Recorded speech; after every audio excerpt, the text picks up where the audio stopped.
because we believe that without their participation in these processes, they will not be designed in a manner that effectively responds to the expectations of victims or addresses the injustices that victims have endured.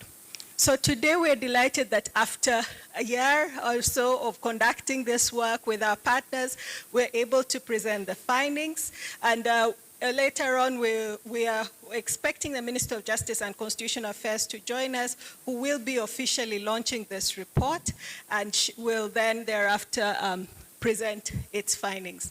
We at ICTJ are really glad to collaborate with all of you in endeavoring to see that all persons in Uganda, regardless of their background, regardless of their history, are able to live dignified lives. And that entails repairing the harms that they suffered and addressing any injustices that accrue from inequality or other factors that lead them vulnerable to abuse. So with those few remarks, I'm pleased to welcome you all, and now I'll hand over to Lynn as we move to inviting our online speakers, starting with the Deputy Executive Director of the ICTJ, Dr. Anna Miriam Rokatela, to deliver their opening remarks. Thank you very much, and you're all most welcome.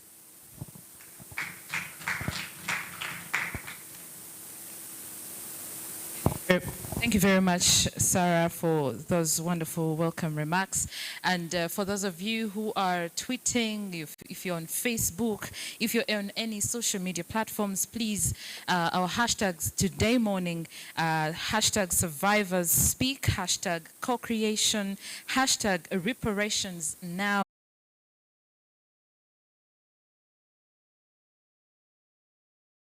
Lives of people who have been affected by war.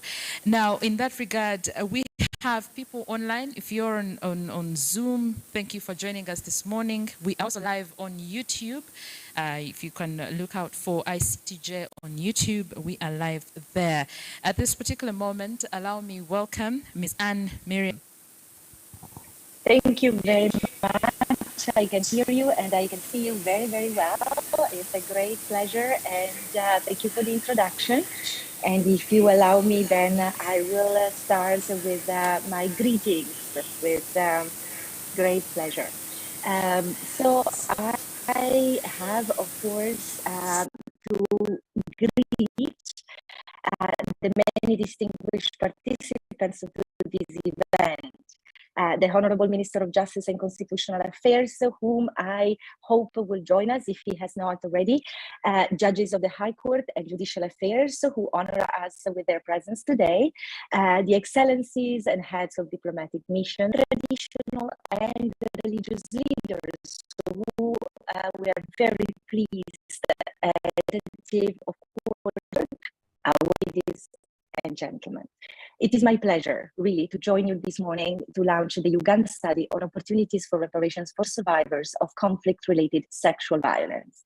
I wish to extend my sincere appreciation for the Women's Advocacy Network and the Global Survivor Fund for their partnership in conducting this study. This is the first of a series of studies that, through our partnership with the Global Survivor Fund, ICTJ was able to produce and will be launched in the coming weeks. They relate to very different countries and contexts, from Nepal to the Gambia, and testify ICTJ's continued effort to work globally to test our abilities to understand the specificities of each context, the historical differences, but particularly to help stakeholders to identify their own needs and develop their own solutions. The study, as Sarah was saying, is part of ICTJ's continued support of Uganda's effort to address the legacies of conflict-related human rights violation, to deliver justice to victims and prevent violent conflict. These are the four conventional areas of transitional justice that ICTJ, with our partners, continue to develop in terms of thinking, but more importantly, with practical solutions to advance acknowledgement of victims and their dignities. Let me spare a few words about our Uganda program, who has consistently distinguished itself with our partners, of course, for the comprehensiveness of their action. We are particularly proud at headquarters of their vision, their ability to care of our most important beneficiaries, the victims, for their capacity to reach out to stakeholders across the board, from institutions to grassroots organizations, and for their respect that they have gathered domestically and internationally. Since 2009, actually, ICTJ has worked closely with all stakeholders of Uganda to support the design and implementation of victim-centered transitional justice process that address impunity for human rights violation, pursue truth, provide reparations to victims, and build trustworthy institutions. While TJ is often, if not always, associated with remedies and redress for those heinous violations, the non-recurrence and the prevention, the future-looking significance of the relevant processes is often, I would say, neglected. At ICTJ, we spare no effort to impress with our work the relevance of accountability based on our firm conviction that without redress for past violation, there cannot be a peaceful, just, and inclusive future. It is only when all citizens of different gender, identity, religion, belief are respected and treated equally that the society can truly gain the confidence to progress. This is particularly true when it comes to victims of conflict-related sexual violence.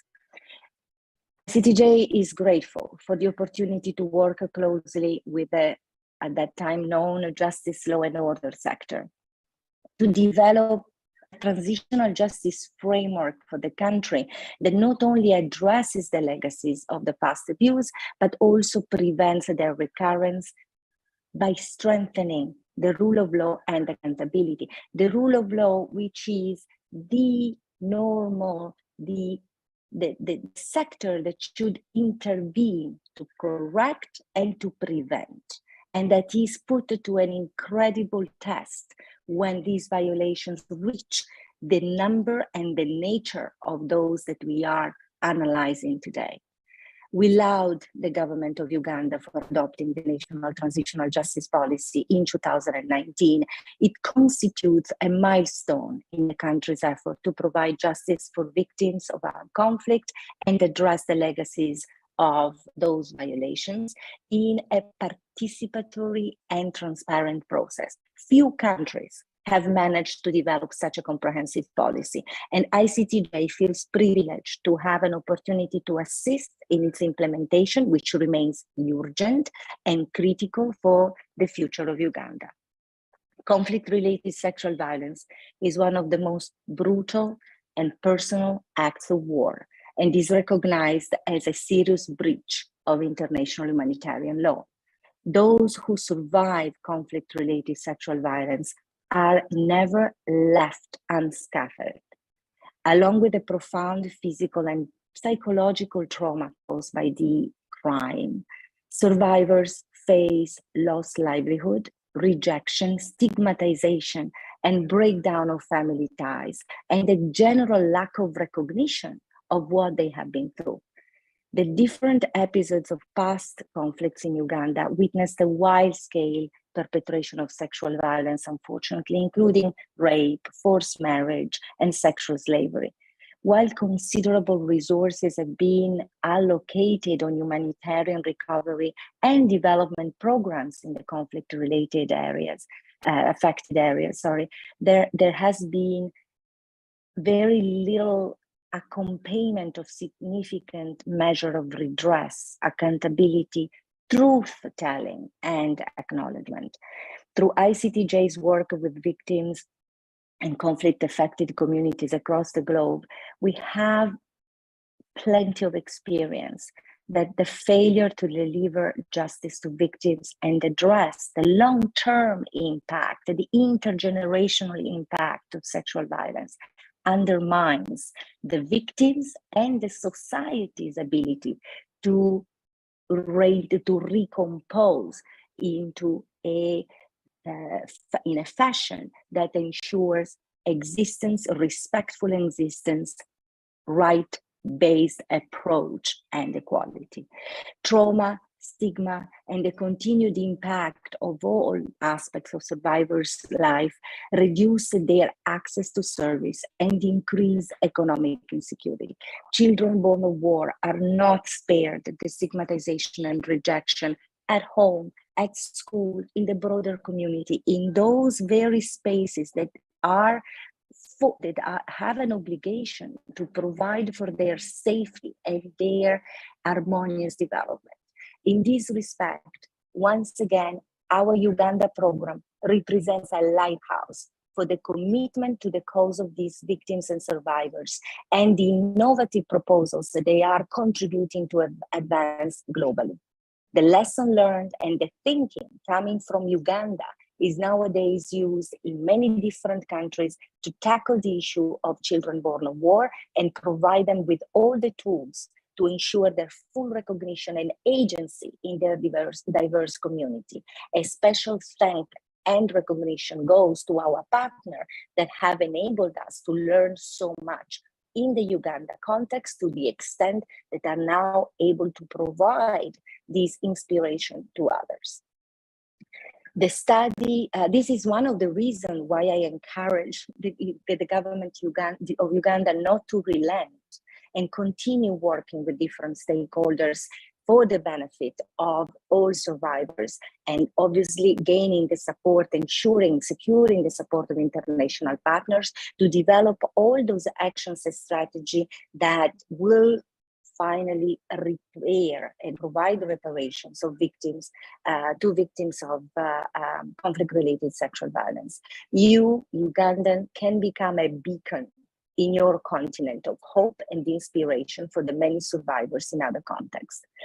The study that we are presenting today provide an important stepping stone towards this objective. It identifies the opportunities for the reparations to victims through judicial and administrative to policymakers and other relevant actors at the global level and delivery of survivor-centered, meaningful reparations. It calls for an integrated addressing inequalities in socio-economic and legal spheres to address not only the consequences that are long-term, but the drivers of the conflict-related sexual violence. We at ICTJ remain committed to working with all stakeholders and the government of Uganda to support the efforts to advance adequate, saying this as an obvious part of a formal speech type of thing. From Uganda, we have learned a lot. From my colleagues in Uganda, I have learned a lot. From our partners, the survivors, we draw resilience, we draw inspiration and constant motivation to pursue these values across the globe. And I wish to conclude by noting today is an opportunity for all of us to be part of a process that upholds the dignity and rights of victims of conflict-related sexual violence.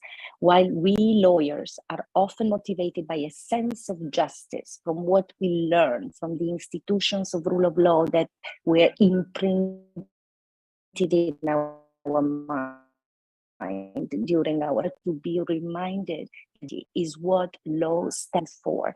That justice is nothing else than a set of corrective measures and these measures are base values for victims and survivors to regain dignity, but also for perpetrators and duty bearers, whose dignity can only be secured when the responsibility for these violations is assumed, attributed, and victims are thoroughly repaired as individuals who, because of their suffering, are more and not less. Thank you very much.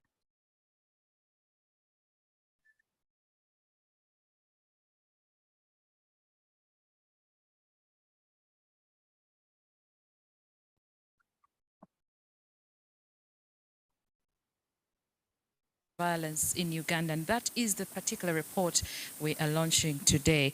A quick one, those of you who want to go to social media, if you want to take photos and post on social media, we have hashtags that we are following or that we are using. Please, it is hashtag survivors speak, hashtag co-creation, hashtag reparations now, and hashtag CRSV. That stands for Victims of Conflict-Related sexual violence in Uganda. I'm glad to announce to you that in our presence is Honorable Ola Ambrose Kwaro Acholi. He is here with us this morning. You're very welcome, Honorable. We have Dr. Luzwitha Kremza. I hope I pronounced that right. We're glad to have you, Head of Austrian Development Agency. Then we have, of course, you've heard from Ms. Anna Miriam Rocatero, Deputy Executive Director, ICTJ, but also we have Scott Battelle from Trust Fund for Victims and the ICC. We're glad to have you, ladies and gentlemen, and very many of you who've already introduced yourselves. At this particular moment, allow me to call upon Ms. Clara Sandovo, Director Programs, Global Survivors Fund. Ms. Clara Sandovo, if you're around, please let us know. You're online. Yes, I am. Perfect, perfect. Take it away. Thank you. Yes. Thank you so much.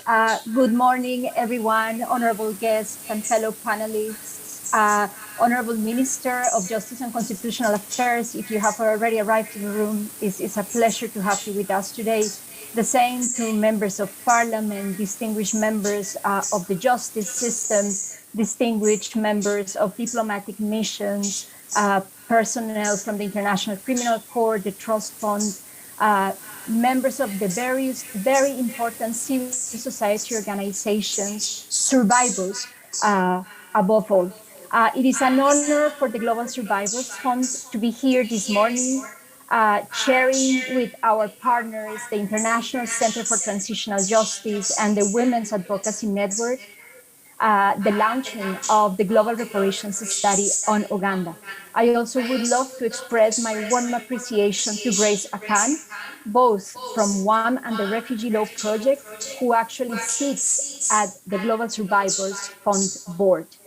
The report that we are launching today is part of a major project carried out by the Global Survivors Fund, meaning to put in place a key foundation of both research and advocacy about the opportunities and challenges that we face worldwide to really respond to reparations for survivors of conflict-related sexual violence.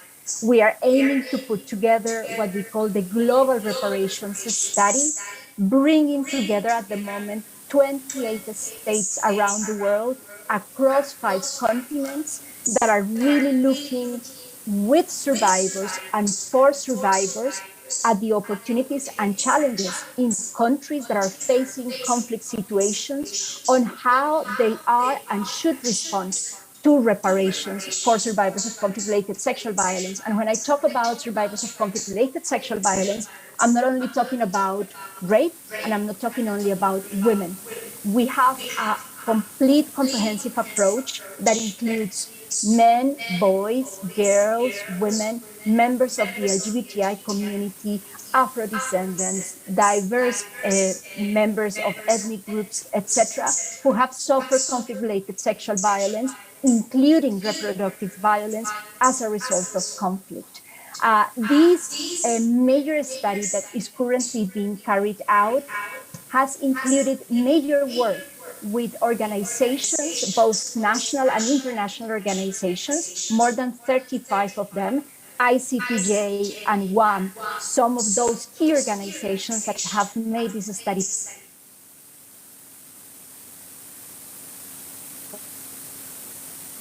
possible, but it had only women, but also men, boys, members of the LGBTI community that have talked to us, that have expressed through different and safe ways their views on reparations, not only what has happened to them, in order to put together these reports. I also would like to say to you that so far we have published 5 reports this year, and those reports include South Sudan, Bosnia and Herzegovina, Colombia and Ukraine, and Uganda is our 5th report.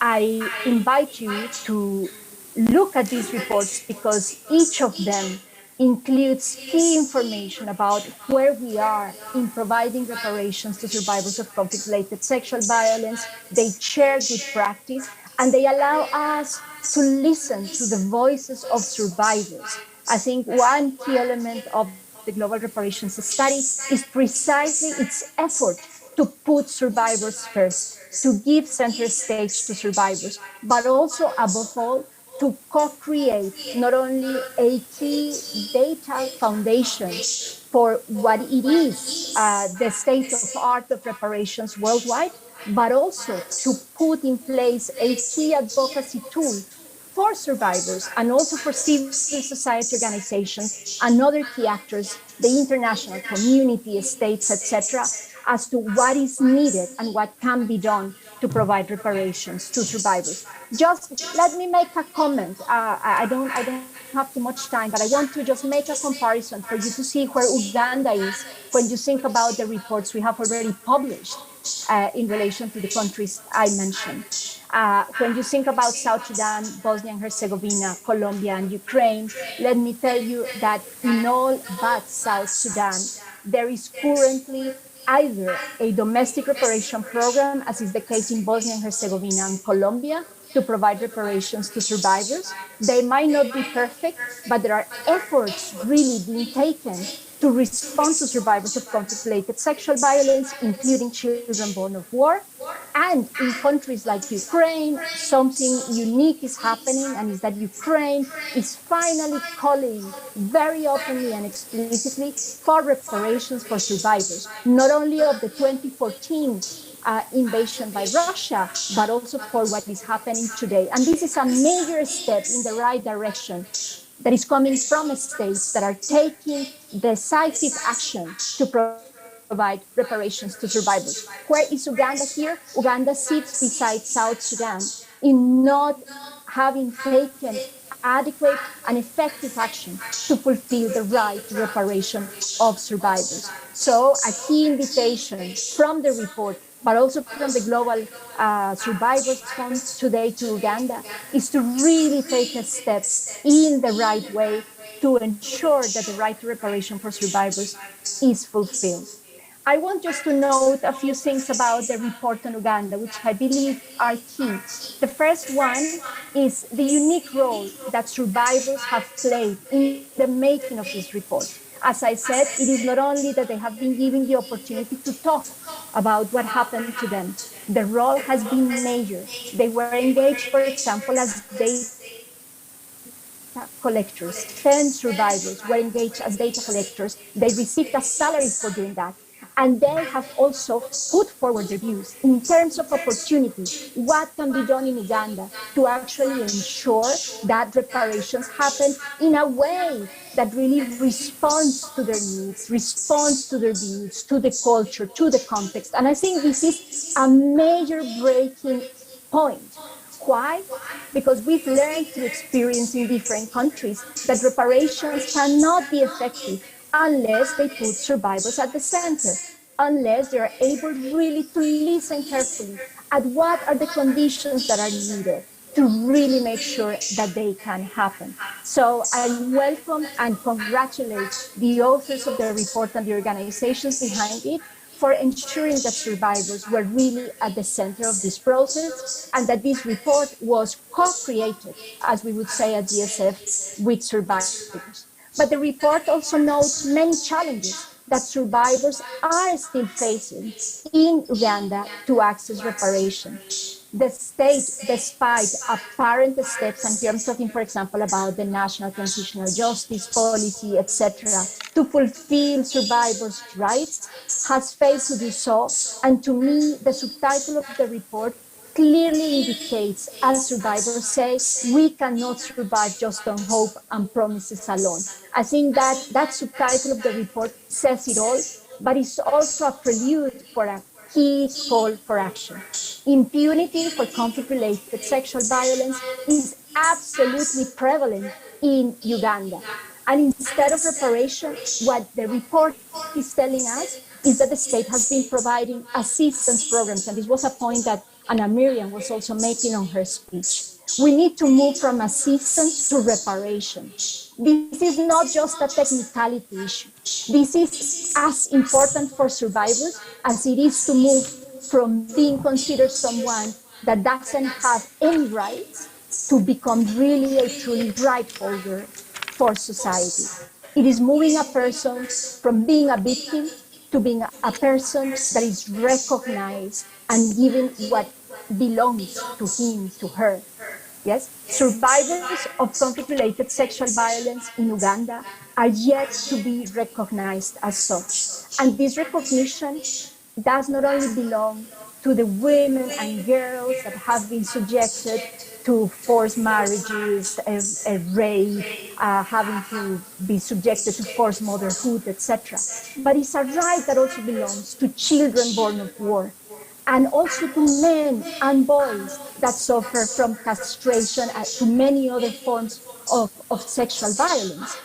And they are yet to be given that recognition. They are yet to be given the tools they need to be able to access reparation, starting with simple things, for example, as providing a child born of war with the necessary identity documents to be able to exercise his or her rights. I'm just thinking about basic things that are not reparation. This is about other rights, being able to access, for example, the right to education, being able to access the right to health.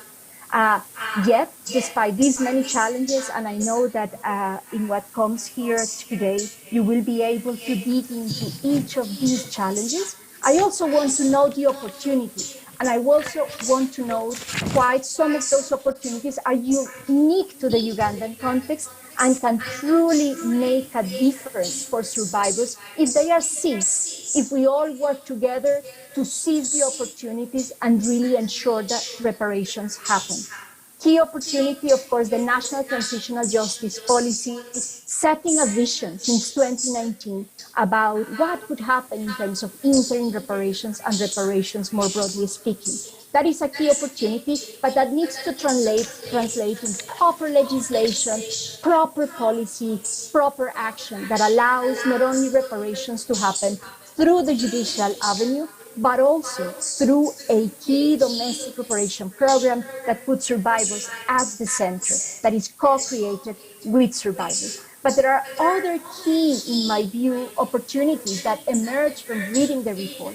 One, of course, is the Onwen case. Reparations, the decision on reparations from the Onwen case, which I do hope could have the capacity to complement and trigger efforts at the national level so that we not only get reparations for the victims on the Onwen case, but that we learn how to project this into something that will also benefit others. I'm not saying that the ICC will be able to order reparations for all victims of conflict-related sexual violence. We know that is not the case, but the Onwen case can set a precedent as to how a court can contribute to triggering efforts at the national level for action on reparations, can also set best practice as to how to do it, when to do it, what to do. And also cases at the national level, like the Cojuelo case, yes, that includes 6 counts of sexual violence and is currently before the International Crime Division, are key opportunities that you have in Uganda to make reparation possible. But having said this, just let me conclude with a clear call for action. The report includes various recommendations targeted to key stakeholders, from the government to the international community. We all have a role to play to make reparations possible. Reparations are feasible, reparations are urgent. We cannot waste time. And it is clear that in Uganda, there are opportunities and possibilities today to really set up a truly survivor-centered domestic reparation program. And this report is a key contribution to showing us what is the way to move ahead in doing this. Other countries around the world are taking decisive action to provide reparations to survivors. Let Uganda not be the country that is laying behind, not responding to the rights, the needs, and urgent views of survivors who so badly need it. They have waited already for way too long. It is time to act, and the Global Survivors Fund is here to support you whenever possible. GSF acts, guides, and provides advocacy efforts in order to ensure that reparations are really possible for survivors, not only a dream. Many thanks. Very wonderful remarks there, Clara. Thank you so much, Ms. Clara, for those wonderful remarks. And key in what she has said is that we need a key advocacy tool for survivors and victims, especially of conflict-related sexual violence in Uganda. And we have quite a number of those with us. She also talks about the need to respect survivors' rights, and I think that's a very important one to note. We need to move away from assistance to reparations, and she insists that reparations are really, really possible. So you and I need to start thinking, and this is why I'm posing a question as we go for our tea break. I'm posing a question to all of us. Are we aware of the numerous challenges victims of conflict-related sexual violence go through? Are we aware of their needs? Are we aware of their challenges? And are we ready to actually take up arms and make sure that they get some reparations and stop giving them assistance? Right, so we're going to take a break, and that includes our break tea. Just out there, you can also get to know each other. But while we are taking our tea, let's kind of ponder on this. Do we really know the urgent need for reparations for these victims and for the survivors? So let's go and have a break. We'll be back in about 15 or so minutes, and then we have so much more as we launch this report.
directly from the survivors.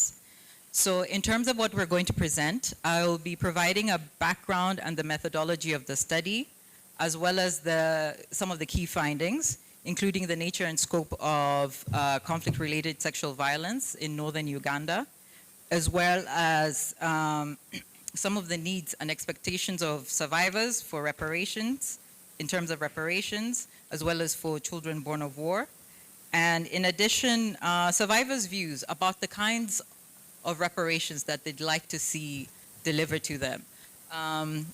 In our opening remarks, we heard quite clearly that this is not, this is a right of victims to have access to reparations. It's not something that that is given out of kindness, but it's a legal right that victims have.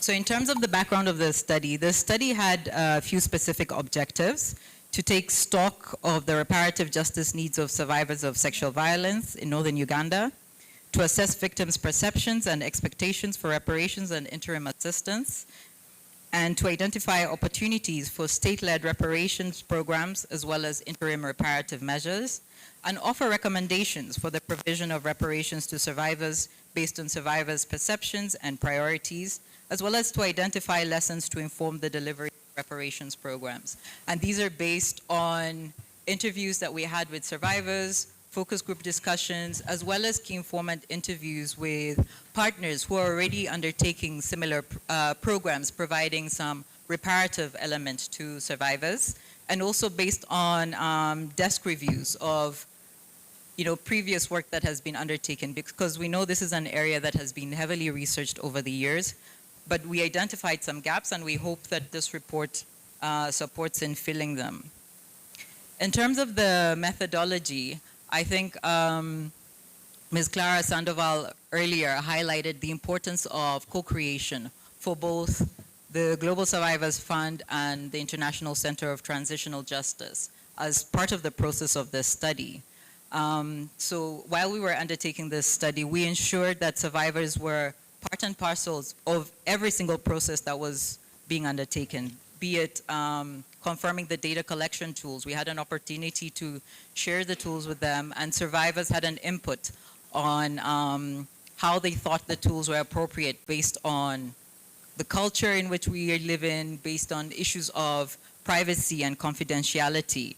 We had survivors as part of our data collectors, because we know that within this group we call survivors are people with many skills that can be utilized as part of these processes. And so we thought it was important for survivors to be the data collectors themselves, because we also know that issues of privacy and confidentiality are important to survivors. And with each other, there's a level of trust that is not always available with external researchers.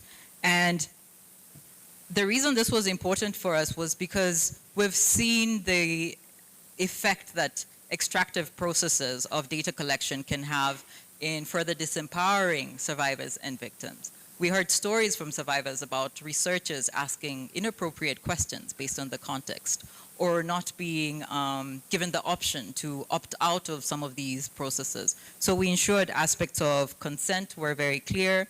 We tried to create a safe space in which survivors felt comfortable sharing these stories, which are some of the most difficult that they've had to endure in their lives. And we also thought it was important, and part of this process is also ensuring that based on the results that we find, we provide this feedback back to survivors.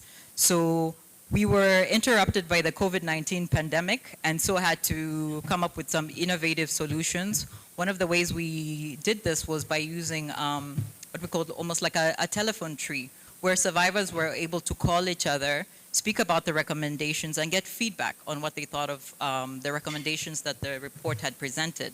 But we knew this was not sufficient, so we had a further feedback session with survivors in December, and they were able to tailor some of their recommendations to tell us which of the reparative elements they thought are most important to them, and we were then able to share this further with other stakeholders. So for us, one of the key lessons of the process is that some of these processes can also have a reparative effect. And this is important even for governments or institutions that are providing programs, that ensuring that the processes are participatory, are safe for survivors, can have a healing effect for them as well. I'll now speak a bit about the nature and scope of conflict-related sexual violence during the conflict. As we know, the conflict was really marred by gross violations of human rights abuse, murder, killings, abductions, too numerous to mention. But we know that one of the most pervasive was conflict-related sexual violence. And during the conflict, it's estimated that almost 25,000 women and girls, primarily between the ages of 10 and 18, were abducted and subjected to forced marriage, rape, sexual slavery, forced nudity, forced pregnancy, which often led to motherhood. And we also know that men and boys also suffered sexual violence, including sexual mutilation, genital torture, castration, forced masturbation, and forced nudity. And we know that sexual violence globally has been used as a tool to exercise power and dominance, and is intended to subdue, humiliate, and disempower. And it was effective in that way.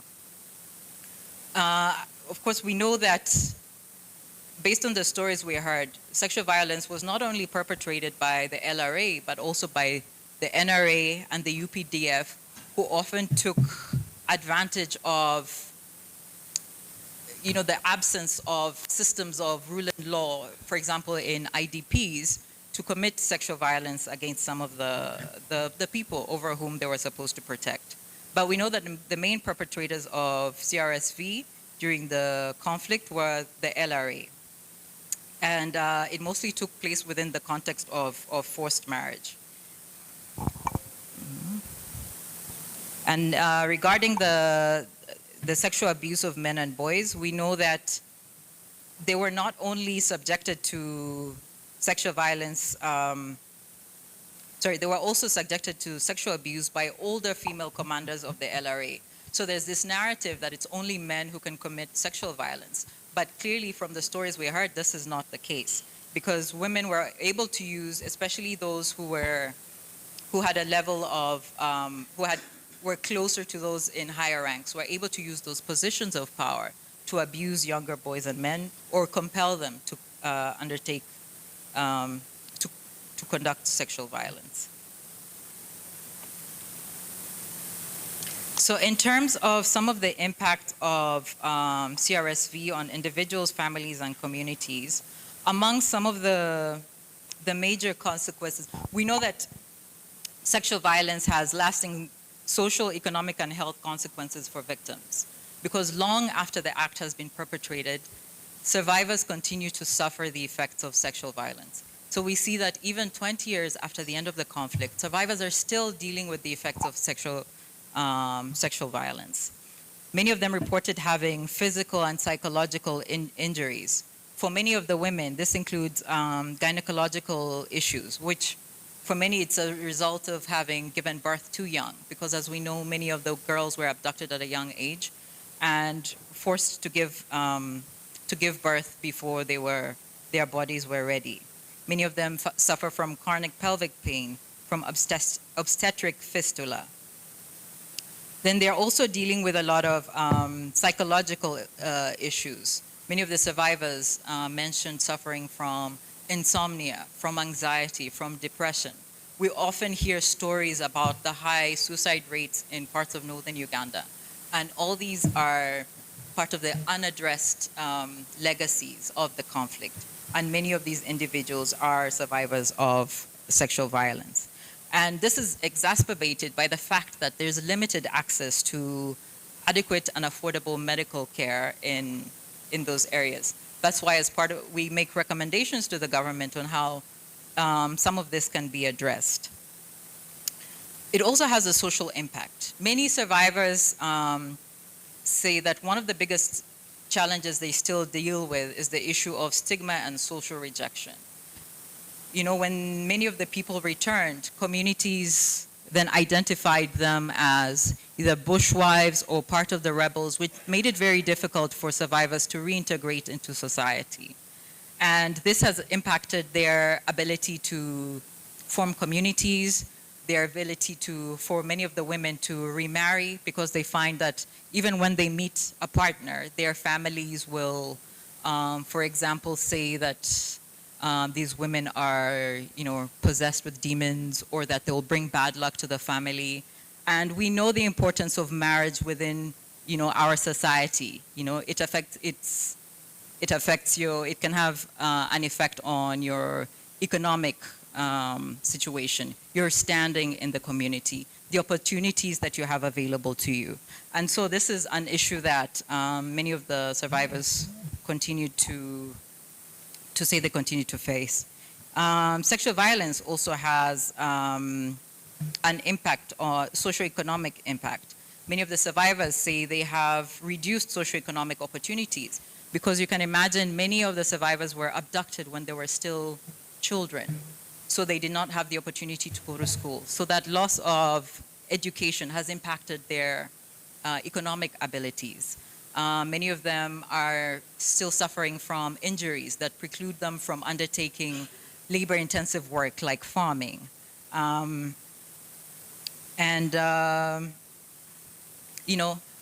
of the survivors told us how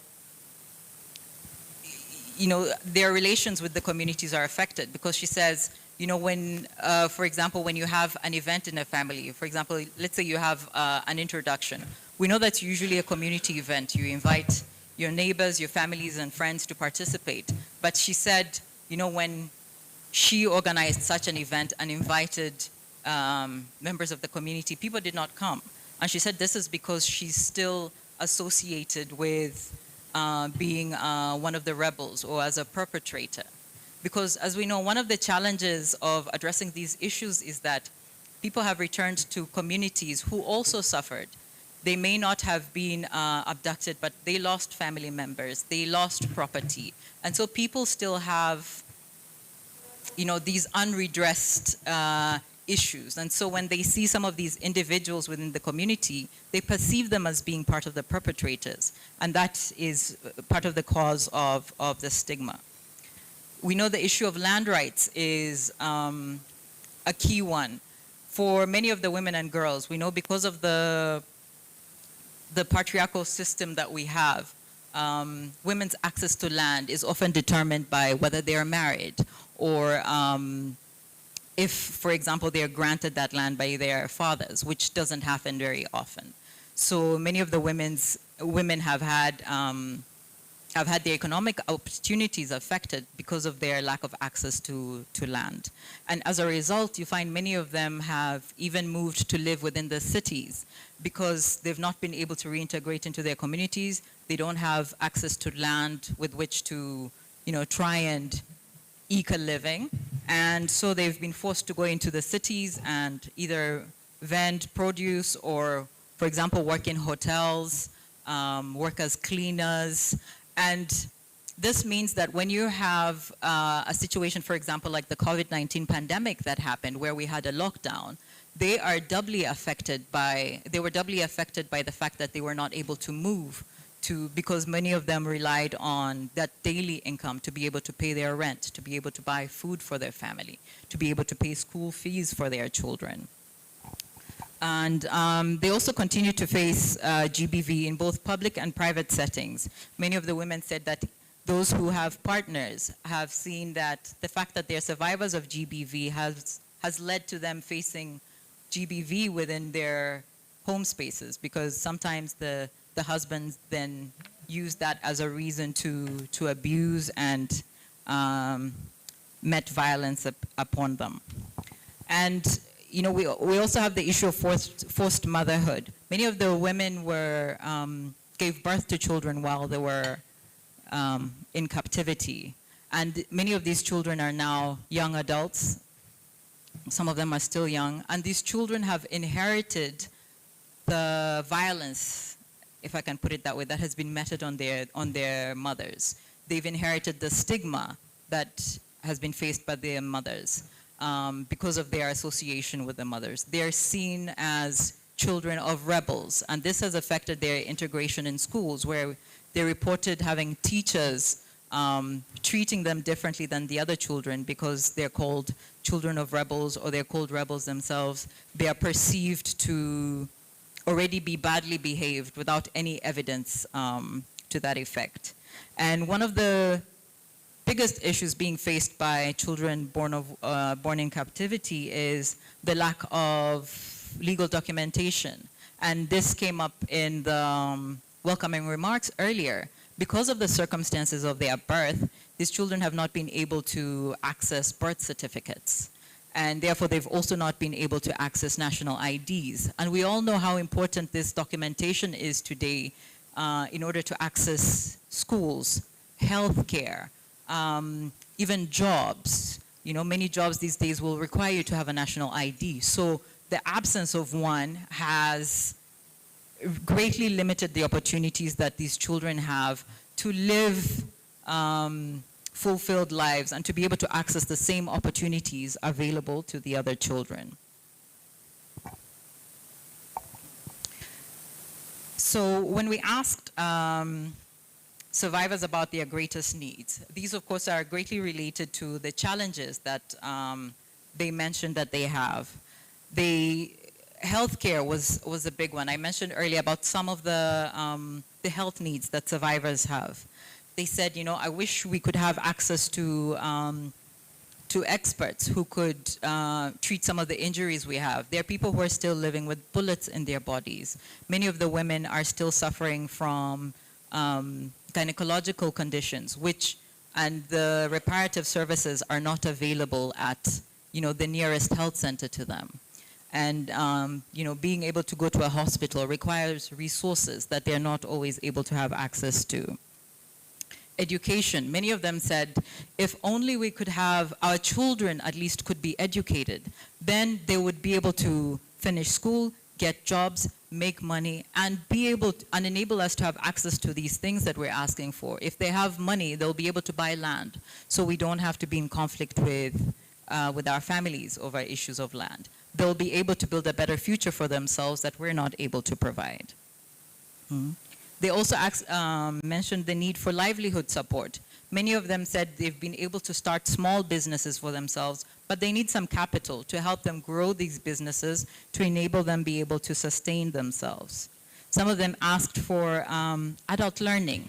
Many of them were not able to go to school. I mentioned this earlier, and they said, you know, they'd like that opportunity to learn how to read and write because they know how important that is in our current society. And they also called for measures to address stigma. As I mentioned, stigma is a big barrier to reintegration for many survivors. And so they asked for programs that will be able to help communities to understand that they are also victims, that what they went through was not out of their own will, but they were just victims of circumstance. And the issue of land, I mentioned how important land is to survivors. And, you know, survivors asked if there are ways in which they could be supported to access land. Part of this is a task for the cultural institution, because as we know, it's primarily men who are able to inherit land. But they said, you know, perhaps the cultural institutions can help communities to see that there's value in allowing women and girls to also be able to access family land and be able to till it and be able to provide for their families through that. And also be able to pass it on to their children, because often that's the only inheritance that people have. They called for vocational skills, both for themselves and for their children, to enable them be able to earn a living and support themselves and their families. So with all of these expectations and needs that survivors mentioned, we asked them what forms or modalities of reparations they felt were most important. The primary aspect that came up was the issue of compensation. And here, the majority mentioned cash payment. And they said this is because if they have access to cash, they'll be able to provide for themselves as they see fit, because they know what their priority issues are, and they'd be able to plan if they had access to resources. Many of them said that this could be like a social grant, which is provided periodically, because this would still enable them to know that, you know, they have a certain amount of money coming at a certain time, and they'd be able to use that for their medical needs, for their education for their children, for their businesses. Land and housing, I mentioned this earlier. This is critical to survivors who say, you know, for many of whom are often one payment away from being kicked out of their houses. Many of them have had to rent because they've been unable to return back to their communities and their families. Skilling and economic support, and rehabilitation. And I mentioned earlier the need for medical support. And they said beyond access to medical support, health workers also need to be trained to know how to engage with survivors of sexual violence. And this came up particularly with the men, who said because many of the health workers could not even believe that it's possible for a man to be raped. They were not able to support them to get the medical care that they needed. Many of them said, you know, when they went to the health centers, the response from the health workers actually affected their will to go back again to receive medical care. Because if the person you go to is unwelcoming and calls you names because of the situation you've undergone, you're less likely to go and seek further support from those areas. Education. We know several schools have been built in the north, but this has also had challenges. When we asked about this, survivors said, yes, sometimes these schools are built, but then they charge exorbitant fees, which survivors are unable to pay. Therefore, it's children of the well-to-do who access these schools. So they requested that could schools be set up, especially in areas that is well known have undergone massacres or underwent massive abductions, and scholarships and education grants provided to children of survivors to enable them to actually access education. The other aspect that came up, which was also mentioned earlier today, is the issue of acknowledgement. For many survivors, it's the most important thing is an acknowledgement of the violations that they suffered. That's why they said an apology is for some that would be enough. They said just for government to apologize for not being able to protect them from. We welcome to the Honorable Minister of Justice. We're glad to have you here.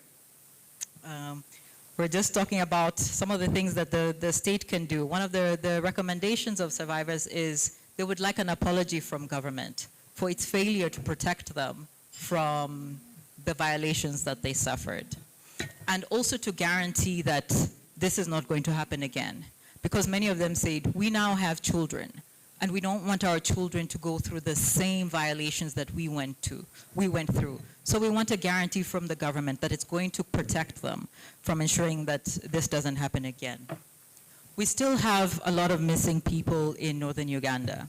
And for many people, this is an area that still needs a lot of interventions from different partners. People want to know, where are our relatives? Are they alive? Are they dead? If they're dead, can we have their remains so that we can provide them with a befitting burial? Because we know there are a lot of customs and traditions tied to the issue of giving someone an appropriate send-off into the next life. And many survivors believe that some of the challenges they're facing is because they've not been able to provide an appropriate send-off for their relatives who passed on. I mentioned the issue of birth and registration for children born of war.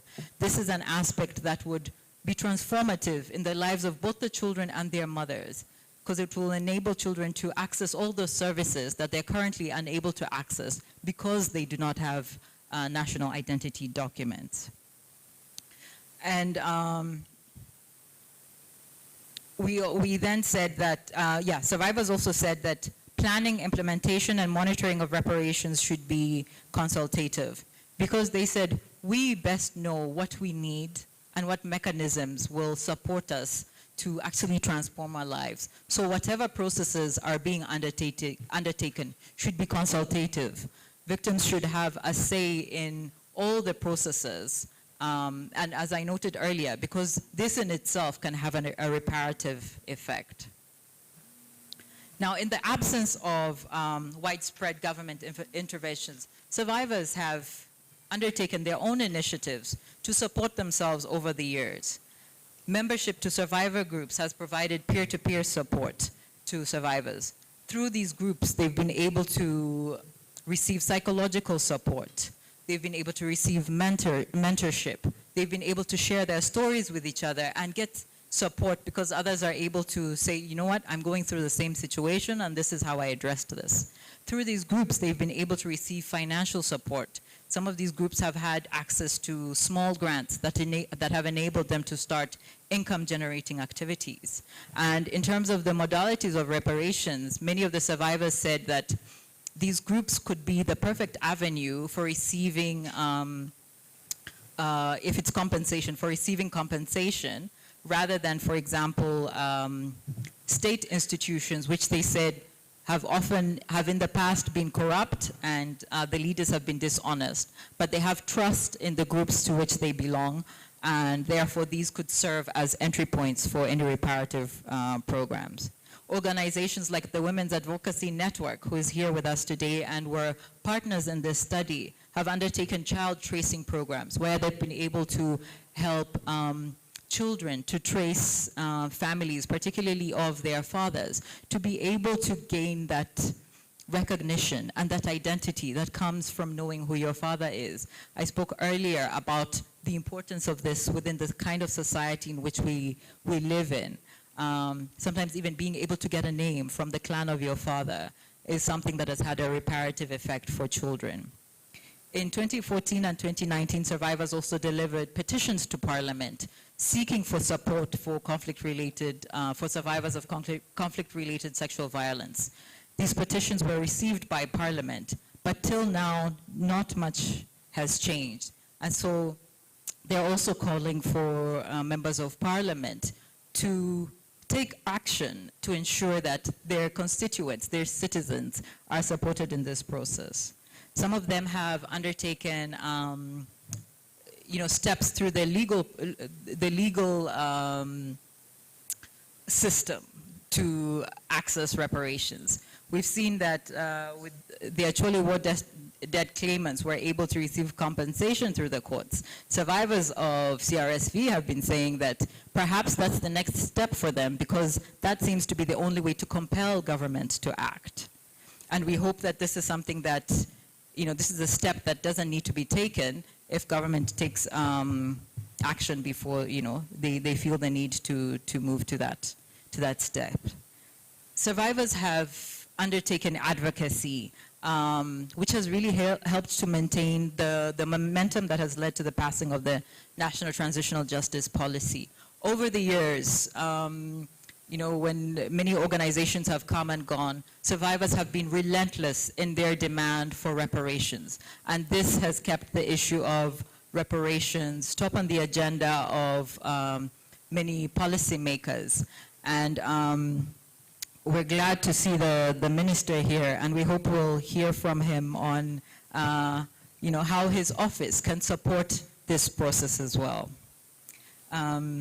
I'd now like to hand over to Sarah, who will give us a brief overview on the policy and legal framework on reparations in Uganda. Thank you very much, Marianne, for that detailed presentation. Marianne is the lead author of the study, ladies and gentlemen. She has been the one behind its inception from the beginning up to its finalization. As you can see, as she describes the survivor findings and the recommendations, she has a full grasp of the issues. Ladies and gentlemen, join me in welcoming the Honorable Minister of Justice and Constitutional Affairs, as they call him, Chairman Norbert Mao, a champion for justice, for many years. Sir, we're most grateful to have you here, and thank you for joining us.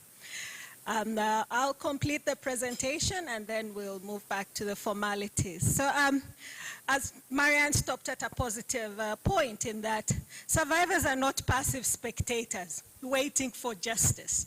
They're already taking steps to remedy what has happened to them, to see that the process of healing moves forward. Now, one would ask, you're talking about reparations. What's the legal basis for reparations? Why should Parliament or government be invested in a process that has no legal basis? But as we can see, there is a legal basis for reparations in Uganda, starting by the Constitution of Uganda itself, which under Article 50 specifically states that where persons' rights have been violated, they are entitled to a remedy. That article is fundamental in ensuring that victims of whatever violations are entitled to effective remedy. At the policy level, we have the National Transitional Justice Policy that was adopted in 2019 by Cabinet, which outlines the different transitional justice processes that the government of Uganda will put in place to provide remedies to victims, to promote accountability, and also foster reconciliation. Tied to that, we have the International Criminal Court Act of 2010, through which Uganda domesticated the Rome Statute of the International Criminal Court.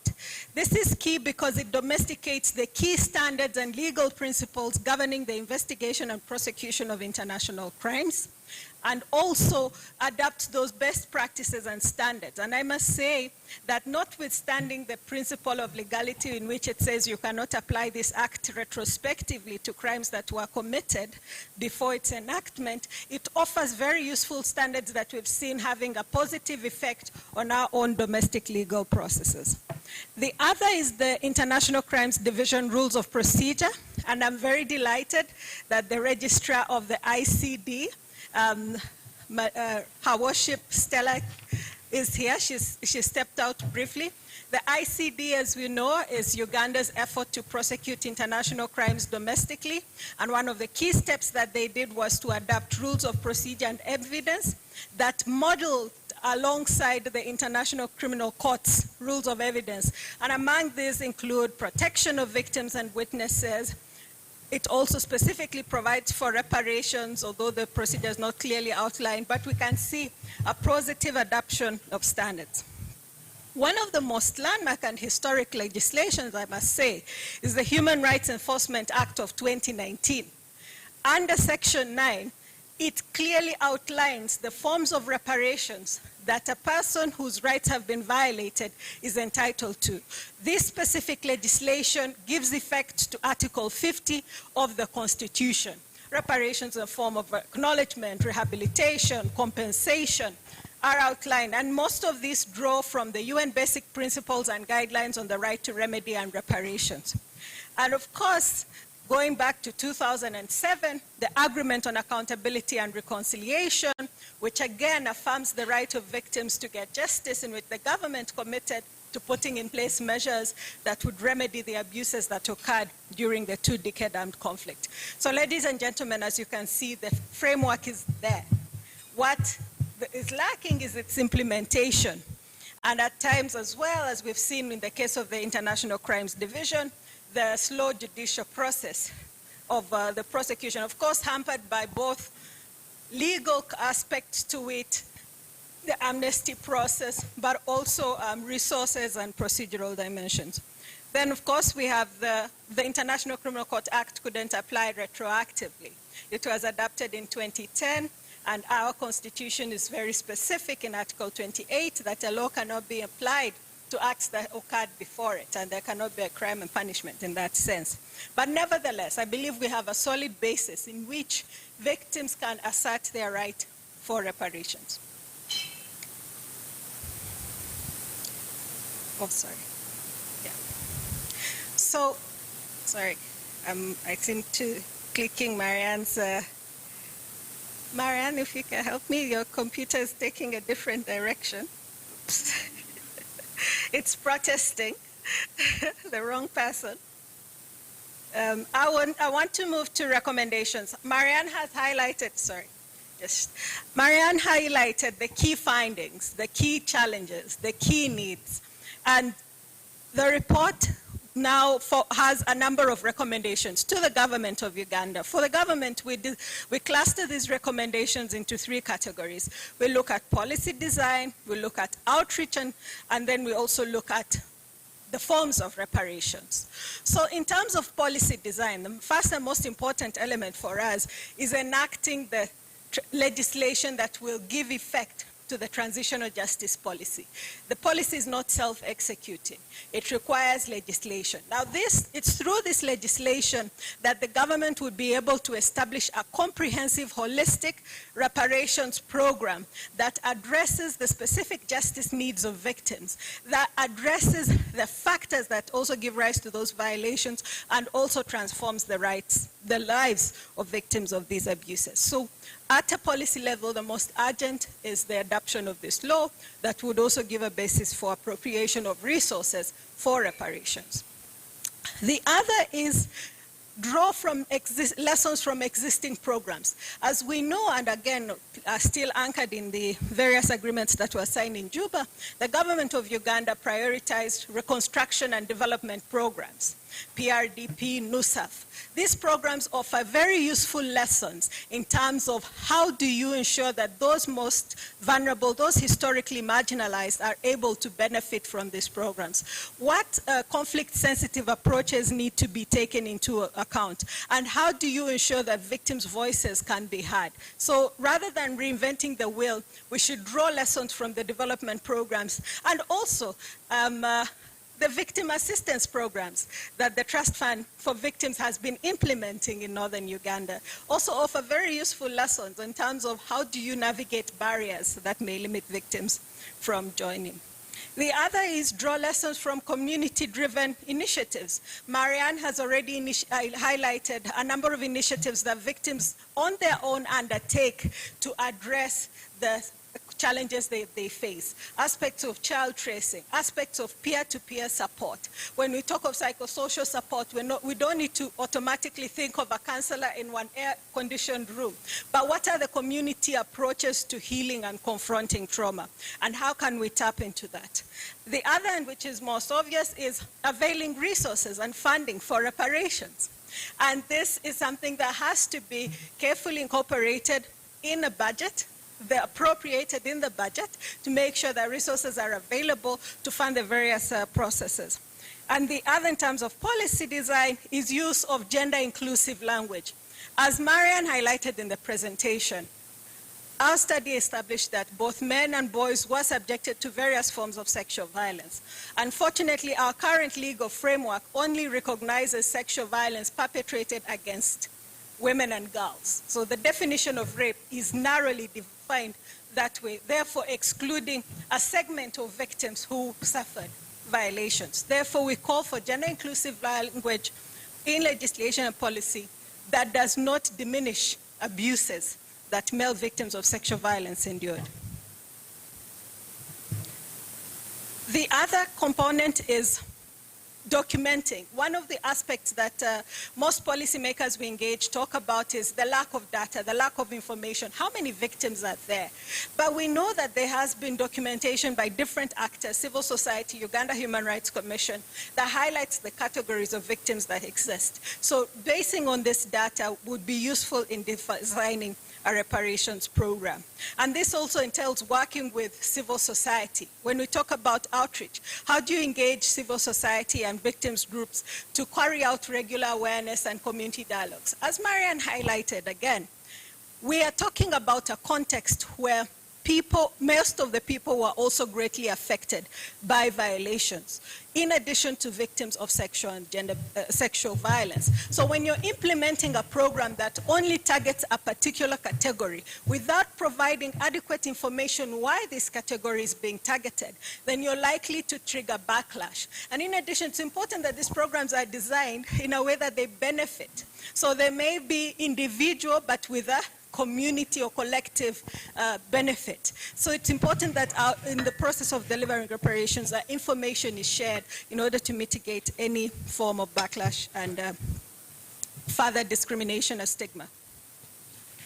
So as I've highlighted, we've spoken about the policy design, the outreach. Now, what are the forms of reparations? And I believe Marianne highlighted a number of this already. The first and most important is comprehensive medical care to address especially the enduring chronic pain, the sexual reproductive health challenges that they face, which hamper them from engaging in day-to-day livelihood programs. So medical care, including psychosocial support, is one of the most urgent needs. And this is where interim measures could primarily focus. And we've said that this is something that can be easily achieved. The Ministry of Health, through its annual sector budget and whatever, can include a component that specifically focuses on conflict-affected areas to highlight, to include a component that looks at specifically sexual and reproductive health services for survivors of sexual violence, but also psychosocial support and trauma for victims who continue to have these experiences. Other include special measures that would enable children born of war obtain formal identification documents. I'm very delighted that the National Identification and Registration Authority has been very open and welcoming towards this initiative. The ICTJ has had engagements with them. As Maria noted, a number of young men, they're now young men and young women, who returned or who are rescued from captivity and do not have adequate information about their background, their clan. We know the long form that you need to fill to get a national ID. This information is not available. So working with NERA, trying to find exemptions to this process that would enable them have access to these documents. The other key symbolic reparation process that most victims recommended, and it's not just survivors of conflict-related sexual violence, but victims of conflict-related abuses in Northern Uganda, is an apology, a formal recognition that they endured the most horrific violations and that their government recognizes the type of harm that occurred to them, and the government acknowledges that they were not protected. This is one of the things that is often raised. We want government to come and say, sorry, we were not able to shield you from this. Especially these young men and women who are abducted at a very tender age, the 10, 11-year-olds who are going to school. I always give an example of Dominic Ongwen. Yes, he's a convicted perpetrator, but we cannot ignore the circumstances of what happened to him. He was a 10, 11-year-old heading to school when he was abducted. Now, there are many young boys and girls in a similar situation. Not all of them became vicious perpetrators like Dominic Ongwen, but nevertheless, the fact that this happened to them is key, especially for the state to come out and say, we recognize that this harm occurred to you and we are sorry for that. And we are taking measures to remedy that. Would go a long way in providing healing and recovery to them. The other is access to education for children born of war. I think Marianne has emphasized how education is seen as a liberating component, especially for those who do not have resources. And equipping schools and even health centers with teachers or service providers who are trained in trauma-sensitive approaches. As we were conducting the study, we came across a school in Northern Uganda, I won't mention where, which is specifically designed for children who are returning from captivity. But the teachers who are conducting training in the schools were not equipped in these trauma-sensitive approaches and were using instead derogatory and very insensitive language to describe a child. Like if the child wouldn't perform well in school, say, oh, that's what happens to these children who are born in captivity, these children who are born in a bush. They are not the same as the others. So you see, an institution that was originally set up to support survivors actually becomes a space for stigma and discrimination. So beyond setting up the schools, how do we see that they are equipped with teachers, staff, and personnel who are alive to trauma-sensitive approaches to education? Another aspect is accelerated learning programs. I recall during the focus group discussions, one of the survivors said, the most important thing to me is to learn how to write my name. Something as basic as that. Say, of course, they were abducted at a young age, didn't have an opportunity to go to school, but we're living in a world where if you can't write your name, if you can't have basic literacy skills, you can't survive. Yeah? You're excluded. You continue to be at the bottom of the barrel. So these are some basic programs that can be implemented by government to support survivors. Adult learning programs are very basic but can help. The other is financial compensation. I believe Marianne has highlighted that. This is something that survivors want. And then land and shelter for those who have been rejected by their families. In terms of prevention, because for when we talk about conflict-related sexual violence, the ideal would be preventing it from happening at all, rather than merely responding. The first is strengthening capacities of judicial systems, the police, in gender-sensitive approaches of investigating sexual violence crimes to encourage survivors to come forward. We believe that if the justice sector institutions are equipped to carry out these processes, it shall send a message to perpetrators, even in ordinary times, that you cannot get away with sexual and gender-based crimes, that you will be held accountable. But as long as permissive cultures persist in our institutions where survivors go to report and they're told, are you sure, and are subjected to barriers that make them even question why they reported in the first place, then that hampers. So this also ties, and again, the gender-neutral provision in the criminalization and punishment of sexual violence. Then we also have a number of recommendations for civil society, targeted advocacy initiatives, looking at trying to promote, again, the implementation of inclusive reparations programs, facilitating dialogue, and I believe this is key, at a community level, to challenge those patriarchal norms, those cultural attitudes and beliefs that enable sexual violence. As we know, sexual violence in conflict doesn't happen in isolation. It is part of a continuum based on attitudes and practices that normalize sexual abuse. It's only heightened during periods of conflict. So during such periods in post-conflict or prior to conflict at all, having civil society undertaking dialogues in communities to raise awareness, to challenge those norms, and to also try and encourage support for survivors would be important. And I believe this is also entails working with cultural and religious institutions. We also have recommendations for the international community. We believe, of course, one primarily is providing adequate resources for survivor-centered and holistic response to conflict-related sexual violence and accountability at the global level. This may entail establishing a global reparations fund, where one of our colleagues always says, the international community was very fast at setting up the International Criminal Court.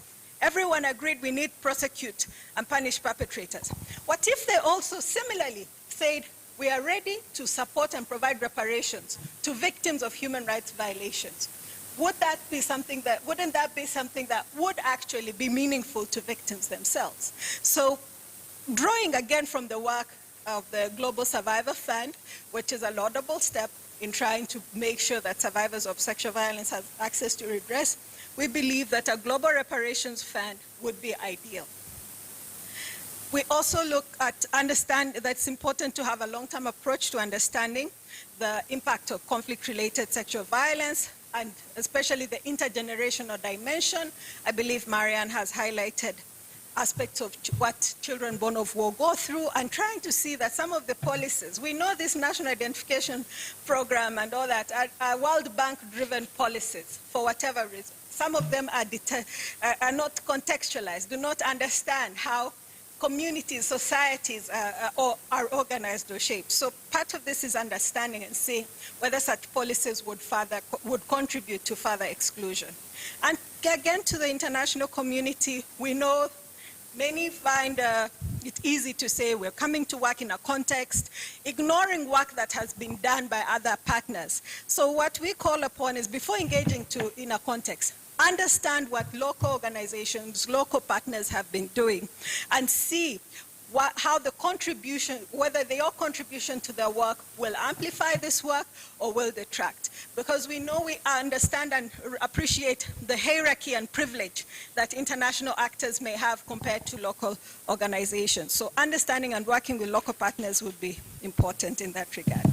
So I will Yes, so some of this, we have this in the report. I will not delve into it, but again, promoting states to pass legislation, working with civil society to support survivor-led actions. We'll share these recommendations in the report that we are going to share, but for now, allow me to leave it at this, and thank you very much for listening to me, and thank you for your audience.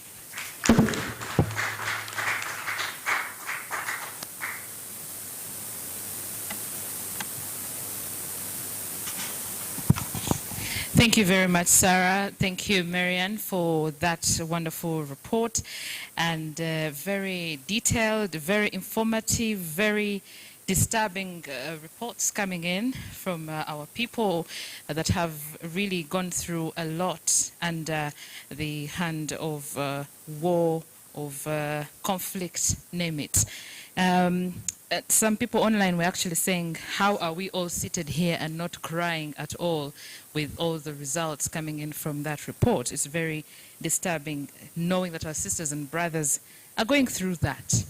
It is at this moment that I urge you to think, those of you here representing our government, it is time to think through and perhaps come up with something really good for the victims and the survivors of conflict-related sexual violence. At this moment, allow me to recognize the presence of Honorable Norbert Mao, the Minister for Justice and Constitutional Affairs. We're privileged to have you, sir. Thank you for making time. And in that regard, I'm privileged to call upon you to come and address us.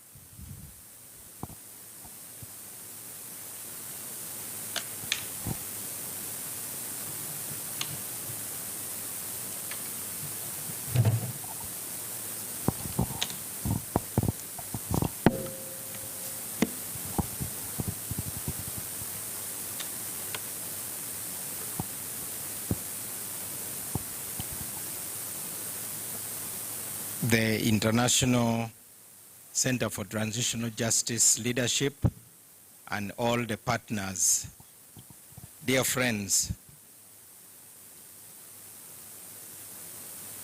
this is a very sophisticated audience, highly educated, well-read. It is also cross-cutting because it has academics, it has political leaders, civil society activists, diplomats, and even a traditional leader, our Prime Minister from Kwara Choli, who I know before he assumed that position was on the ground. I could take the 10 minutes here telling you about theories. I could take you to the guidance notes of the UN Secretary General on reparations for victims of sexual violence. I could lecture you on legal frameworks, but I'm sure you are equally better placed to lecture me.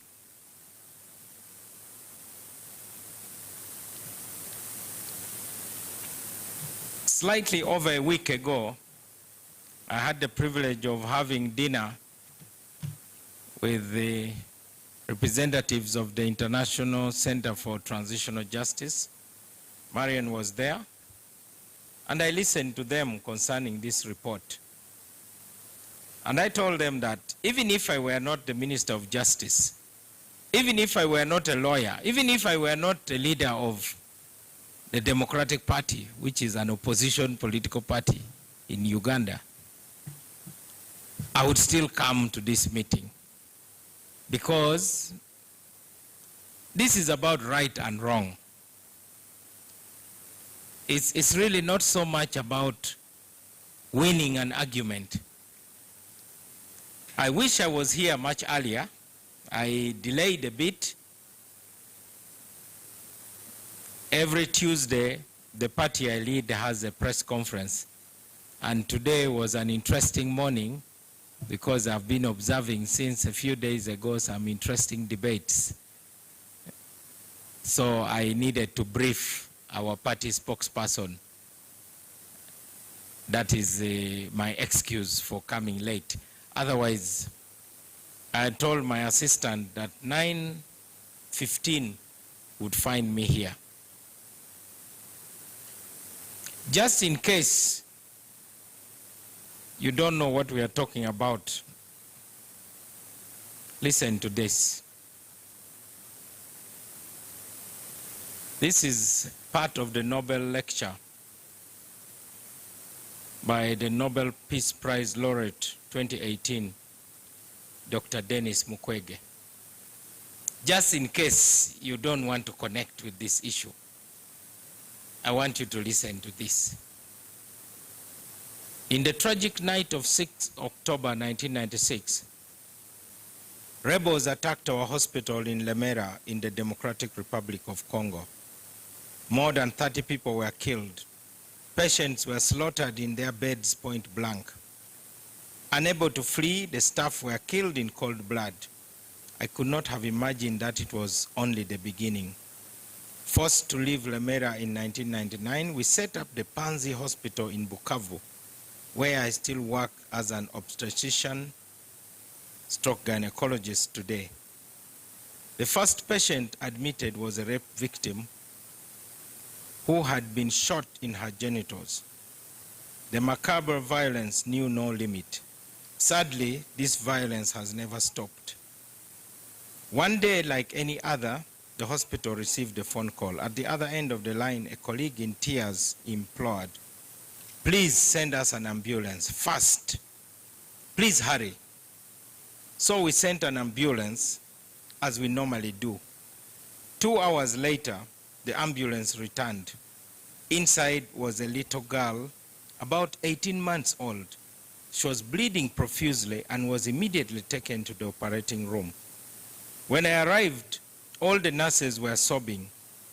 The baby's bladder, genitals, and rectum were severely injured by the penetration of an adult. This is what we are talking about. This is not an academic report. And this is not a public lecture to pontificate about the suffering of people. These are things that are happening, not only in Africa, but probably in Ukraine.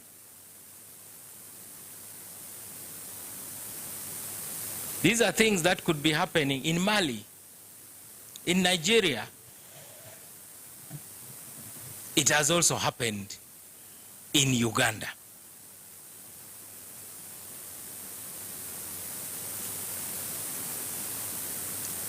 I used to be very close to an organization known as Refugee Law Project, where my former MP and friend Leandro Komakech used to work. And whenever I could, I would attend their annual meeting on transitional justice.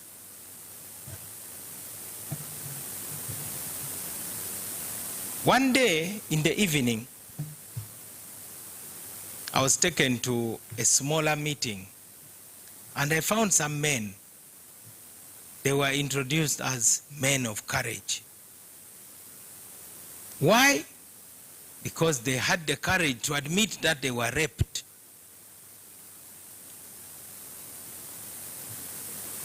In Northern Uganda by the National Resistance Army.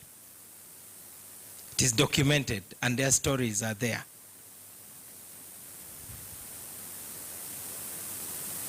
One of them said, to enhance his humiliation, they brought his wife.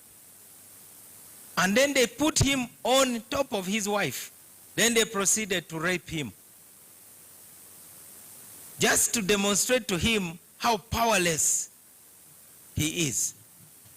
Therefore, this is not just about health. This is not just about politics.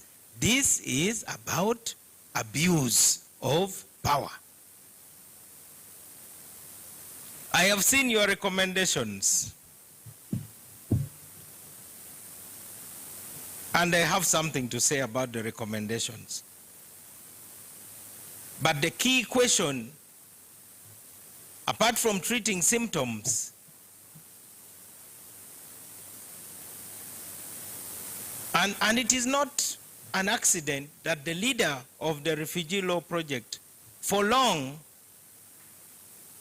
was Dr. Chris Dolan, whose PhD research was on the subject of social torture. I have read that book that he published over and over again. He had a cynical attitude towards those we call humanitariata. The humanitariata are those who don't prevent conflict, but they come very quickly to nurse the wounds, to feed those who are displaced, and so on. And Chris Dolan's theory was that it is important for the international community to go beyond that. Because you are beaten to near death, you are injured, you are raped, you go to hospital, you are restored, then you go back to be raped again. Dr. Chris Dolan became very controversial for that theory. And he faced some sort of isolation. Until, in my view, a very undiplomatic diplomat called Jan Egeland went to the UN and said the suffering in Northern Uganda and the humanitarian crisis in Northern Uganda was worse than the humanitarian crisis in Iraq. Of course, everybody scampered to explain. He was vilified for a moment, but it ended up in the appointment of Ambassador Tim Shortley by the Bush administration as a special envoy for the LRA affected areas. I congratulate the International Center for Transitional Justice and all the partners for shining a bright torch into a dark corner. These are the things we keep talking about. When we talk about truth and reconciliation, this is what we are talking about. It's not about punishing anyone per se. There are other processes for punishing people, but victims need to have an opportunity to tell their stories and let those who have ever done something or those who could have done something talk about it. We have had these horrific incidents. In 1994, hardly 1 month after the RPF took over Kigali, I traveled to Rwanda. We drove in the night, slept a few hours in Kabale, and our intention was not to spend the night in Kigali. So we had to set off early, cross the border, went into Kigali, and we saw horrific scenes. Sometime later, as the chairman of a group known as the Amani Forum, the Great Lakes Parliamentary Forum on Peace, which had chapters in Kenya, Uganda, Tanzania, Rwanda, Burundi, and Zambia. We traveled to Rwanda and went to many parts of that country. The bodies were still there, the way they were. You would find the body of a woman with the branch of a tree stuck in her genitals. These are sights I saw.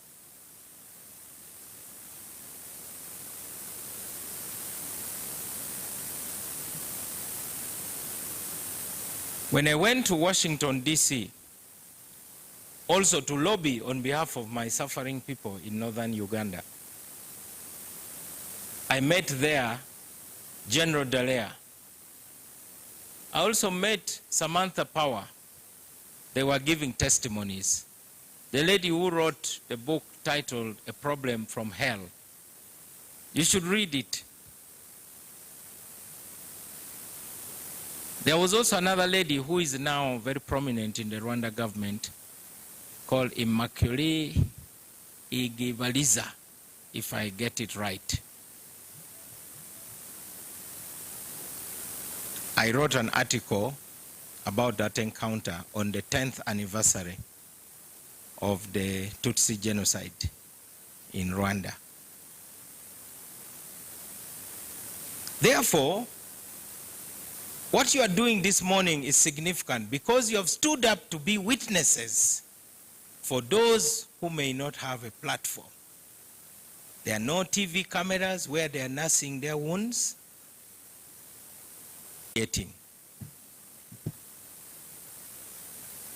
Some of those men broke down while telling their stories, and yet they had told the stories many times.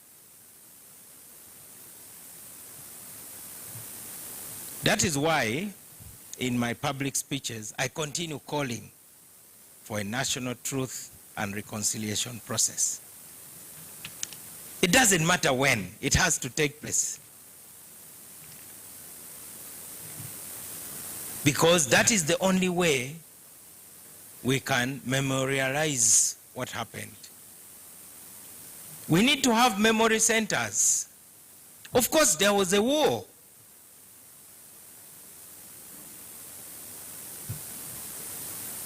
But we also have to admit missed opportunities. For instance, Rwanda is a walking distance from Uganda. But for 100 days, it was as if Satan had moved his headquarters to Rwanda. And we could do nothing because we were told this is a sovereign country, you can't interfere.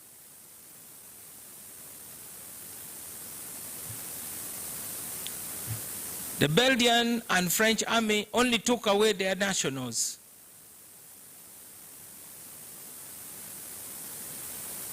And General Dallaire was told not to use the word genocide. They call it the G word.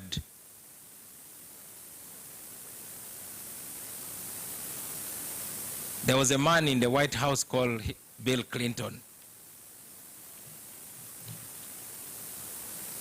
Kofi Annan was stuck in the middle. He didn't know what to do.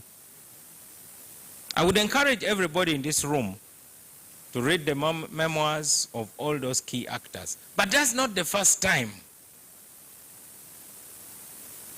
The challenges are so much.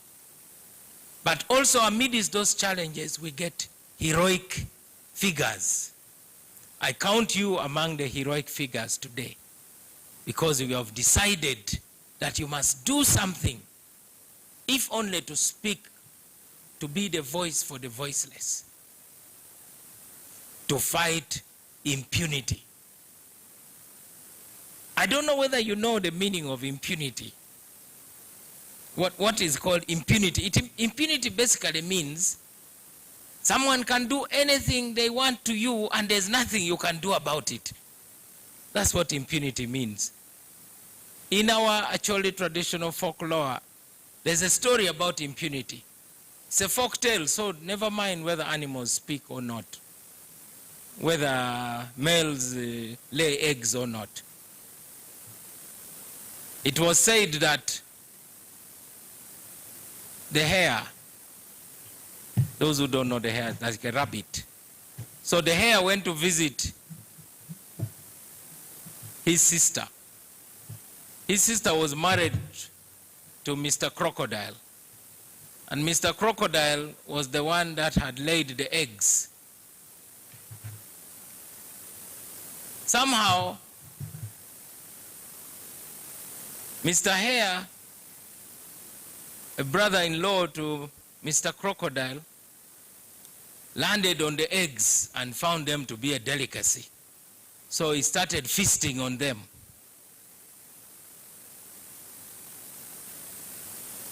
Mr. Crocodile got suspicious and decided that he needed to go and count his eggs just to ascertain. And that was the day Mr. Hare was saying goodbye to leave. And Mr. Crocodile was the one supposed to give Mr. Hare a lift because there was a river across which they needed to travel. And the crocodile would carry Mr. Hare on his back. But before Mr. Crocodile could go to count the eggs, Mr. Hare volunteered and said, "Don't bother, brother-in-law. Let me do the counting for you." He had eaten all the eggs but one.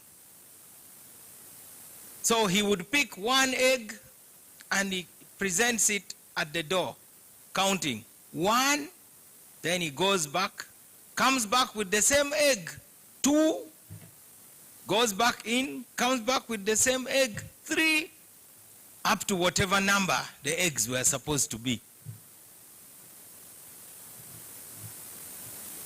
Mr. Crocodile was impressed, thanked his brother-in-law for counting the eggs, and he was sure they were all there.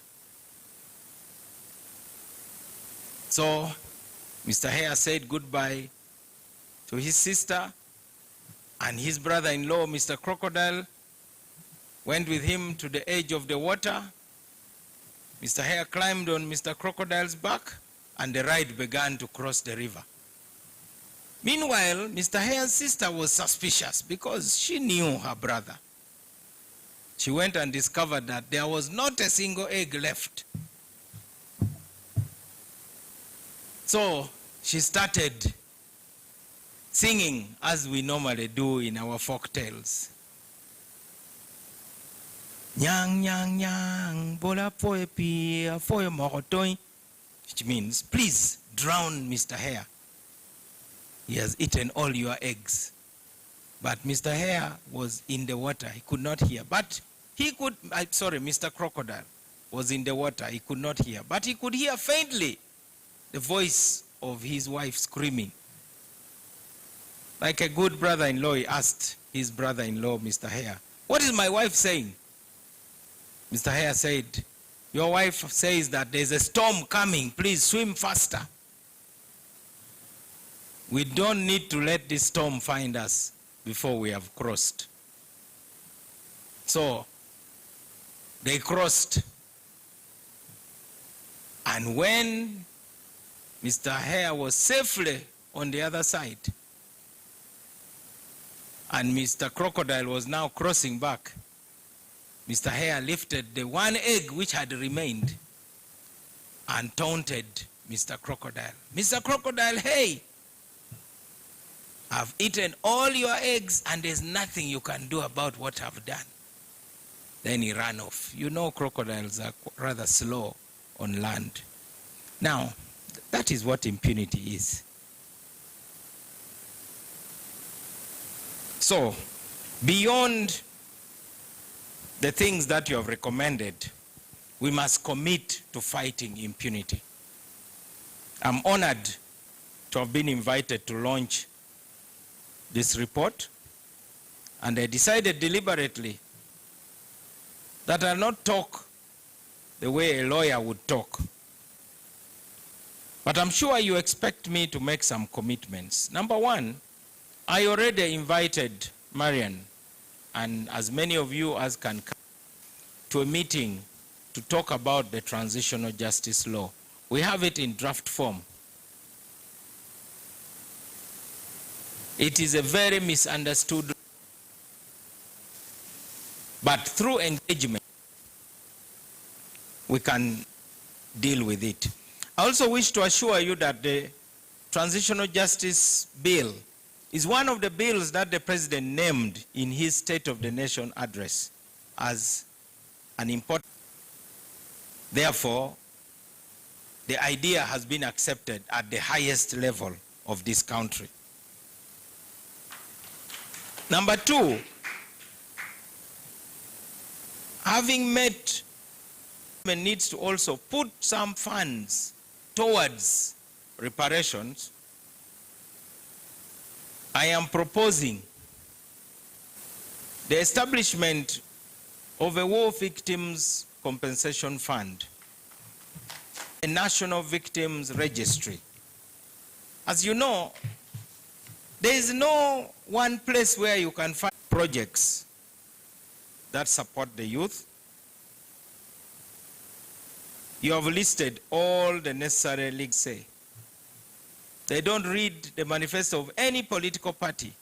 They read the comprehensive Juba Peace Agreement because that is their contract with the government. That is their manifesto, and it needs to be unpacked. That is going to ensure that the agreement is implemented. This initiative, this is a continuing process. Thank you very much for the invitation. Please count me and the Ministry of Justice among your friends. In fact, tomorrow, rather today afternoon, we shall be listening. God bless you all. Thank you so much.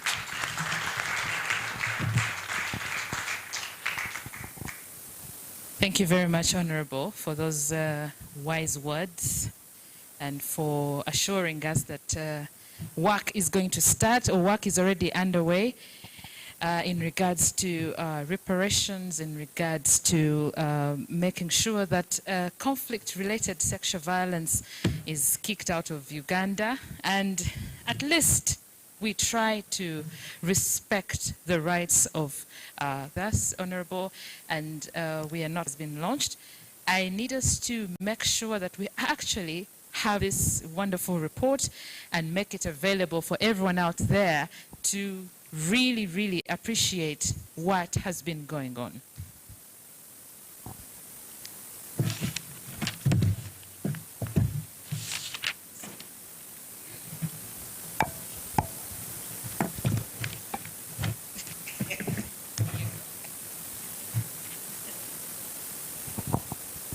So please, our partners, do join in on the launch.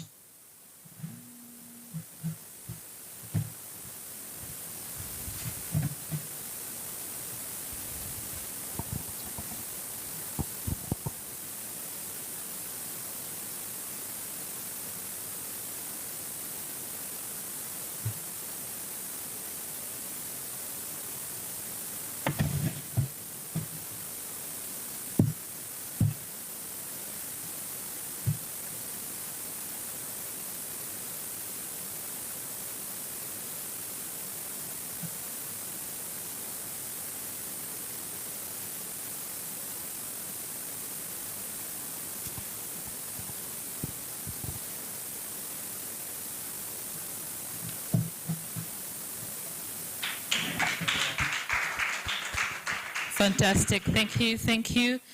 Sarah?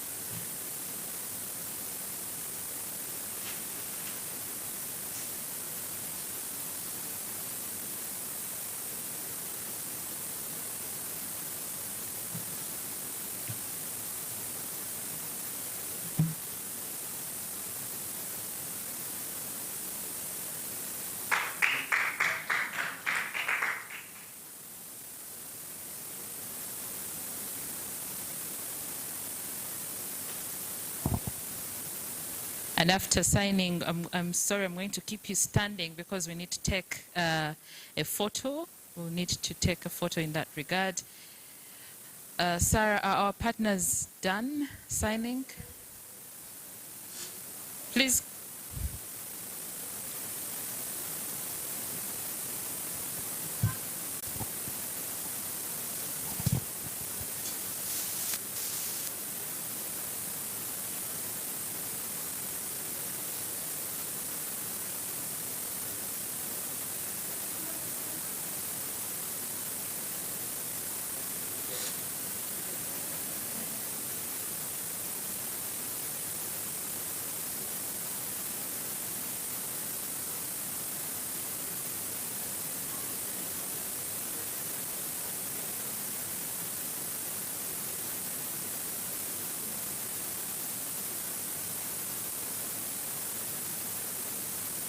Thank you very much.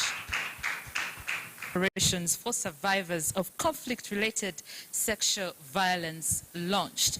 You will need to get access to that report before you leave because we have not exhausted everything with Marianne and of course Sarah.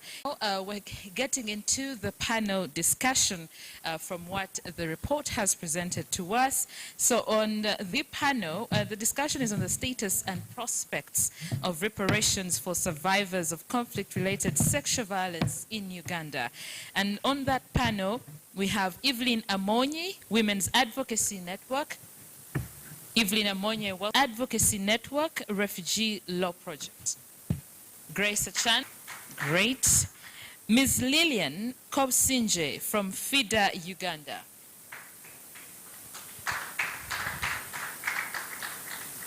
And then Dr. Tedia Tim, Visiting Fellow, Feinstein International Center. But Sarah, yet we have had from the report that some men were equally affected. So ICTJ. Jesse, please.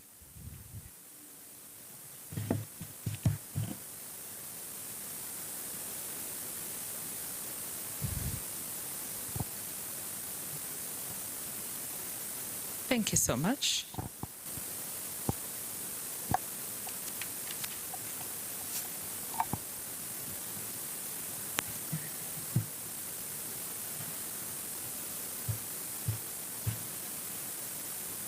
Not just as a researcher, but I've also done programming in the area of women or, young people returning from the war. And I also personally, of course, come from the region. So a lot of what I bring is not just what I have studied, but what I've lived with. So I want to make that clear. Yes, I've seen some changes in the circumstance of conflict-related sexual violence victims or survivors, sorry. And, but the point I want to make is that a lot of these changes are not sustainable for a number of reasons. Of course, from my work, I've seen, for example, survivors who have gained economic independence, for example. They're able to buy their own land, but this is a minority. I've met women who have bought their own land, built their own houses, and a lot of these have actually done it within the urban periphery in either Gulu town or Olira town. But this is a small group, and because they've been able to do that, these women have been able, for example, to negotiate their inclusion in their families, in their communities, because they have something of their own. That is the reality of our lives. But the vast majority are not able to do anything on their own.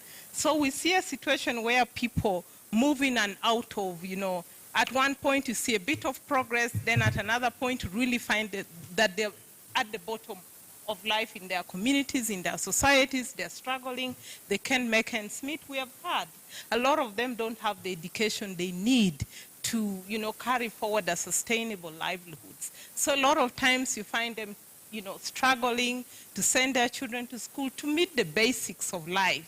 So in a lot of these cases, we don't find a state where victims are able to go on a steady trajectory like we always like to think, because a lot of post-conflict work, we tend to posit that when war ends, everything gets back to normal. But this is not the reality for a lot of these people. It is a struggle on a daily basis. So in the same way, I think the way we should be thinking about transitional justice or post-conflict programming is also to understand what is happening to the lives of these people. The end of conflict is not actually the end of their struggle. In fact, it is the beginning of a new struggle. They are struggling with their day-to-day lives. They are struggling with their social, surrounding to be accepted, to be a part of their community. Like for a lot of young women is the struggle to, for example, form a marital relationship, a sexual relationship. It's not easy. So you find at one point, like one of the women I know, at some point she told me, oh, I'm living with this man. The next time he's like, oh, he left me. Because everybody in the neighborhood kept telling the guy that she was a rebel and is a threat to him. She might wake up one day and kill him. So you see, this is a daily struggle. And, even the struggle to raise their own children in that situation. So a lot of times, it is not easy. So I want to say that, yes, the improvements, but the very, very small improvements. So I do not want to give us hope that we can just sit back and relax. It's a continuous struggle. And I would like to say, in some cases, like we have heard from the report, it's intergenerational because the struggles of the mothers, of the fathers are passed on to their children, whether born of war or even the children they have when they return back home. These children inherit these struggles. And I remember some of the women said, it's as if I have something written on my back saying that I was, I was formerly abducted or that I'm formerly abducted, because everybody, that is the thing that they carry with them on a day-to-day basis. Everyone wants to relate to them because of their past, but not because of their presence. And I think what a TJ process should do is to sort of break that stigma, break the continuation of that, so that they begin to be seen as equal citizens of this country, and they can begin to enjoy the same rights. Wow, thank you very much, Dr. Teddy, for that exhaustive response. We'll move to Ms. Evelyn Amoni, the leader of the Women's Advocacy Network, because the Women's Advocacy Network has been a key partner in this study that ICTG has launched today in partnership with WAN and the Global Survivors Fund.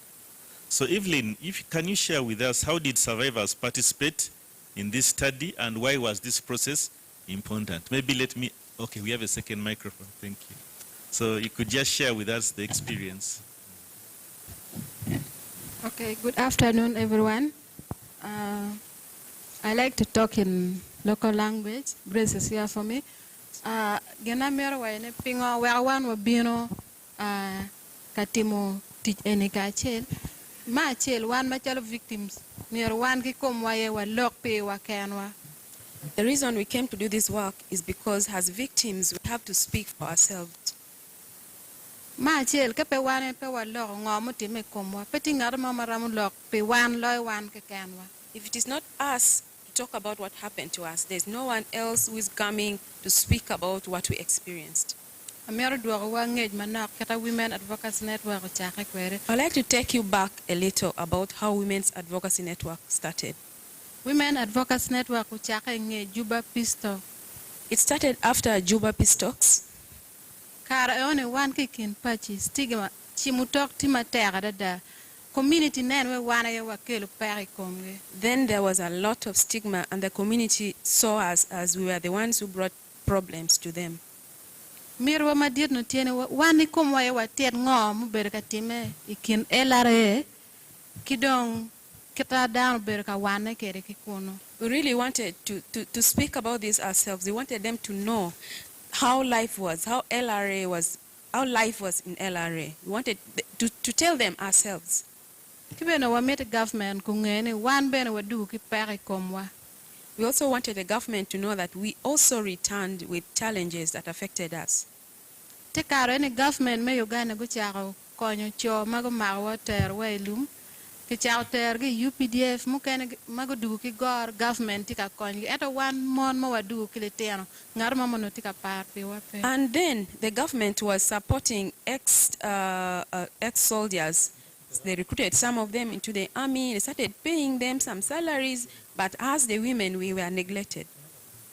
Government go yele minane ki wilo tractor ki lo diro mon. Eto wa chao nene pingo joma go timo maraj. Eto genda ki tima be kombe ma wan wa dugu gang. Manyo government ma tika foy gini PN go reping wan. They went as far as buying tractors for farming for these commanders, and then we were wondering, is the government appreciating these rebel commanders for violating us? Chao tiaro na ki community work gang angama wan ber po ber yot o meri chimutora da ne komwa pian wa war office work ngewa. It was not very easy to let the community understand this. We moved into offices and offices in order to really make them understand, but this is what brought us stigmatization. Pa eno ken cha mo ken ini chiar ka tiaro pingo ini bino gendak lago kilong office mo ken gi kwer we lok kedwa kileba chuli kuno litiana chuli gi lok kedwa le mono enta wachi gini loguni pobe gan tiara nyim wang mo winyu ngoma bini ye. Unfortunately, what would happen in some offices where we went, we would find some of the people, when we approached them, they would speak to us in English, yet they know we don't speak English. But I would tell them that whatever you are doing will not prevent me from going ahead, with what I'm doing. You will hear my voice at one point somewhere. Ento ke weni mod chair monoporo wacha chair ke kwaro ma actually NGOs mukene chalo jara piu bini komwa wacha ke. But slowly we moved on. Some NGOs came and supported us. We went to a Acholi Cultural Institution, and that's where we started from. Pe eno ke keni 2014 water petition mamekwa parliament. And not only that, in 2014 we also sent our petition to the parliament. Po beruan ke ken what about NGOs magitiuki victims kineti e FIDA refugee project therapy ITJ join go chung 12 petition mamekwa chere parliament. It was not only us. We went to organizations that work with victims like ICTJ, Refugee Law Project, Justice and Reconciliation Project, and many others. Ento wakumberi chawa ni foot pewa no ngol matiki about government. And as we speak, we haven't got any feedback from the government. We haven't got any justice from the government. Ento victims kitikato mon tikato ke père magodu kere kinetie père manual ma wano kinera charge je ma pol ma work ye. But in the meantime, women or victims are dying of issues that were got as a result of delivering or giving birth at early ages. Others injuries from bullets. So there are so many issues that they are suffering from, and others have already died. Nge corona ni victim tika dere pangeo ko tikingeti jomo keno ruenyo kwoge pitek pa kwo kradong tikwere. Not only that, due to hardships after the corona pandemic, there are victims who are committing suicide. I don't know whether you're aware of that. Women Advocacy Network, you know, can make a better minani. Oloto kerebeti mente food tika yope minano kirmi konyo one machalo victim ke kenwa wacha konye pi wa kenwa wacha nene wa yenyo ka palitiana ma wanywar ge pien litiana go cha duge kom wan lo nyoro ge bene. To cope the situation temporarily, Women's Advocacy Network did some activities. One of them was child tracing to ensure that the clans, the identities of children born as a result of conflict are identified. Kela beka foy ke kwaro pien pola kare ke watite la tien money watiu ka chiel ki ruori. This brings me to appreciate the cultural institution, because in most times when we are going, we work together with them. Pien peyot one chamu kere ngar money ki bot elare wachini angang wati palaro. Kela bon ruori no gan no tek yetwatotwal. Because this activity is not easy without the cultural institution. Sometimes people don't give their real identities, but with the help of traditional leaders, it has been possible. Kibena geno me ana maro tichen totwal ana beru mego padano ma ana bela mego ma bene ke mara matiri ento ki bot elare ben wa komberi chawani la tiana timu rueny pangeo kanya tiye o mio tich mi yenyo kara paletiane e ti makwe chunya dong lo. The reason I enjoy child tracing so much because I am a victim myself. I was abducted, I lost my child, I'm still looking for that child up to now. That's the reason I enjoy this activity. Aruenya la tiana mamonyo marwe dwe ma bore 2004 nindu piari yu bor wa komberi chawani pangeo kanya nyara tie era tingeti monya yo maro. I believe my daughter was captured by soldiers. That was in 2004 August. But all I know is that this child is with some soldiers. Was captured by some soldiers. Pe an ke ken tiliter nyar ma pol ma bene gudugula bon li tianoge. Era wa komberi chawan il ma chalo mego kerebeti itima be food wi pobe wil pela tien ma ini nywalne. Kerebeti nywal kar me rep eto do karo ki kumi in ma chala nyuri wang me paro ngomo time kuoni. It's not only me, the other women who did not return with their children. But as a mother, even if you're living a good life as what, you cannot forget that child who is missing. Loka pe bo ki ngoma timu wajo. Mege food wa komberi chama ana loke. Rombeti ino la cho mono nyumi obeno kerole me kumi eto pe romberu ki yom chwin. Chaweng no gibion ka poi wing kwene kanya ini ki ye ke ngar mo bien ka luini eni la tien mon pa kon kuno ini ngona da yin ki mari be be kuno yato gin charremi kuoni mada ino wachi ino we gina nyanda kuoni. Just like Teddy said, many women are still having a lot of pain, even after getting married legally. You still find you are not happy because people are consequently reminding you of the past, that you are a conch soldier, so that thing keeps on hurting us. So it makes me never stay at peace. Kibedong mawa miterwe lumukwanyo gen ikienwa ki weriwa mape ikienwa ki weriwa mawawero gang. Eno mionero victims cha weng no gitika pigi kengi pien wanoni ikienwa ke kenwa wamare loyongo weriwa mawawero gang. What happened to us, abduction, has taken away that love, that connection between us and our relatives. That's why most times you see victims with other victims, not with their relatives, because that bondage has been broken.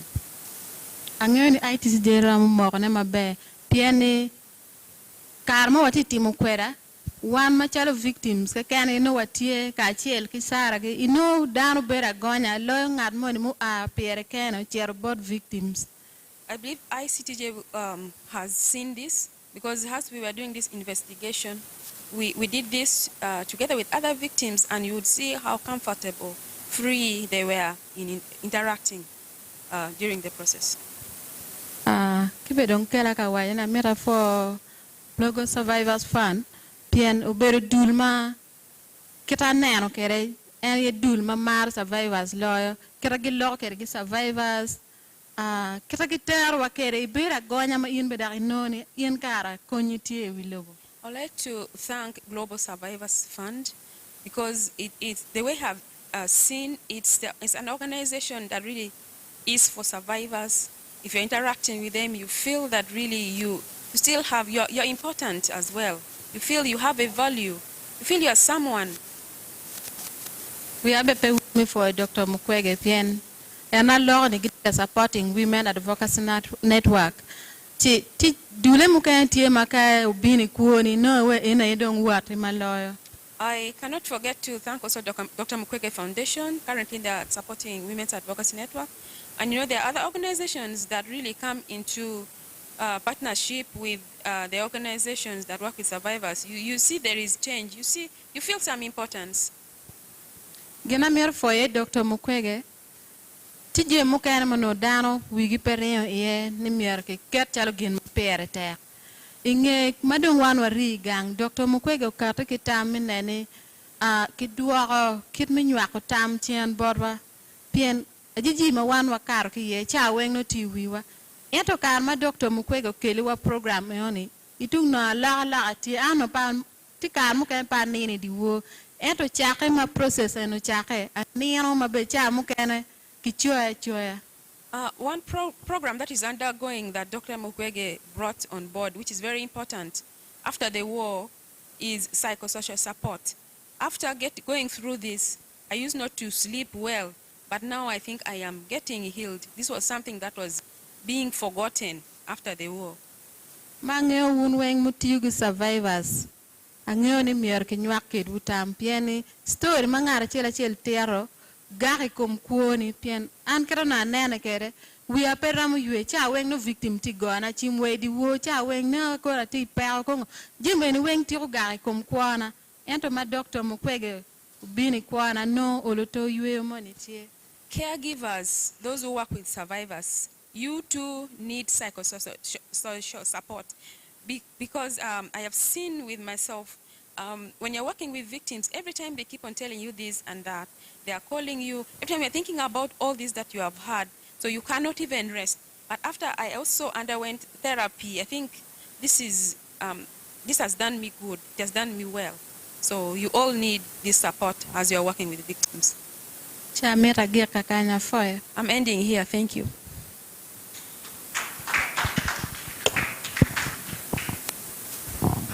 For your take. Thank you, Evelyn, for sharing. We shall move on to your neighbor, Grace. Grace, you're a member of the Women's Advocacy Network, but also you're a member of SEMA, which is a global network of survivors And we want to know from your experience, how is the situation with survivors? Is it different in other countries or in other parts of the globe, or is it more of the same like what's in Uganda? Let me start by saying how similar it is. First of all, violence is violence. It's a humiliation. It inflicts pain, and this same pain, everybody, whether you're in Africa, whether you're in which continent, whether which color, it is violence. It's painful. The effects are the same. So with my interactions, I've seen it is something that affects everyone in the same way and needs attention. It needs to the same need that is needed. The same need in Uganda is the same need that is needed, that is desired in Kenya, whether in Kosovo, whether in any part of the world. Before when I first joined SEMA Network, I was feeling like, no, the first time I heard the stories, I felt like I was startled listening some of, you see, like what Honorable Mao said. Some of these stories are really painful, and you reflect back home and say, this happened also at home. It is the same thing. So this pain is the same everywhere, the same violations, a human right violation that is like equal for all human beings. I cannot say whether in this country or the other one, it's different. So it needs the same address. What differs is the way it happened, the context, which brings me to say the way it should be addressed should be according to what the victims have said. It should be in consultation with the victims, so that you know exactly what a specific victim need. You might say, maybe they only need psychosocial support. That's not the only one. Maybe there's medical, someone is quiet. If you don't get to know, you get to interact with them and understand, you will not do the right thing. You may be treating the head, and yet it's the chest that is paining. So it will be like no work done. So in doing this, it should be in consultation with survivors. And when you're doing that, it should be what they have said that you treat, that you act upon. Then you can really do the right thing in addressing this. That's what I can say for now. Thank you, Grace. And in this report, as you'll read, we acknowledge that civil societies have been very helpful in these processes of trying to provide interim support. And one of those is FIDA. Lillian, maybe you could share with us from your experience as a member of FIDA, in what ways have civil societies provided support, and what do you think can be done more to cover some of these gaps? Thank you very much. As civil society organizations, we have done, I think, a lot of work, tremendous work. We have bridged the gap where the government is not. As FIDA Uganda, we continue to provide holistic legal aid services to the most vulnerable. We have offices all over in different parts of the country, and as such, we are able to represent especially the victims in court free of charge. We, as FIDA, we were able to, as FIDA, we were able to collect the profiles of 2,886 women survivors of conflict-related sexual violence and 1,738 children born in captivity. It was a way of creating a database for the victims. It was not complete. It was the beginning. So more can be done, and I'm glad that the minister committed to this. As an institution, with collaboration with other institutions such as Uganda Law Reform Commission, we were able to draft the model law, and the intention was to ensure redress of conflict and atrocity-related sexual violence is addressed. What other steps that can be taken? So this is a document that we that we believe can be able to inform as they are drafting the transitional justice policy, the transitional justice bill. We, as an institution, we, not only FIDA, but also with other civil society organizations, we have been able to influence the passing of the transitional justice policy. There we are in different groups that were able to achieve, that contributed to that success, to the success. Also as an institution and other partners, we have been able to empower the survivors, to empower in terms of giving them knowledge, empowering them to speak for themselves. I want to testify that Evelyn was part of this, and she continues to amaze us. So the work that we do, we continue to see it in the different in the different survivor groups that we've worked with, Evelyn being among them. We continue to work to create legal awareness to the communities, duty bearers, cultural leaders. We've partnered with them, especially the cultural leaders, for instance, in Northern Uganda, where we came up with the cultural principles. The reasoning behind was to ensure that the agenda lens is used in their day-to-day work with the cultural institute, as a cultural institution. We have over the years also been able to integrate the survivors in their different communities. The reason was to find a semblance, to help them get a semblance of belonging in the communities that they come from. And this, of course, we did with the community, with the local council leaders, with the cultural institution, with the religious leaders, and the different survivor groups. Now, what more do I think can be done in the circumstances? I think given the absence of the actual transitional justice law in Uganda, although the transitional justice policy was passed, there is need for the transitional justice bill to be drafted, passed, and enforced in order to make the reparations a reality.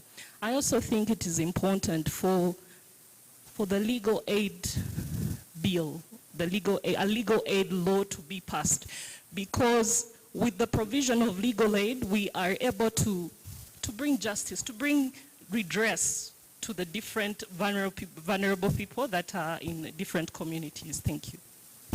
Thank you very much, Lillian, and the work that FIDA Uganda is doing. At this juncture, I would like to give members of the audience an opportunity to also participate. So maybe if Mazinga can help me, or Marianne, to move the microphone around so that people can participate and maybe share comments or questions, and or questions to the panelists or anything of that nature. So you introduce yourself as you ask, maybe tell the audience your name and then the question. Thank you. Thank you very much, Jesse. My name is Tingu Beatrice Stella, Registrar International Crimes Division. I also apologize that I came a little late. I was engaged, we were having a hearing of a case that we have not tested before, that is linking Kasese, Windibujo, Jinja, Fort Porton, Toroko. So we are not yet there in terms of ICT.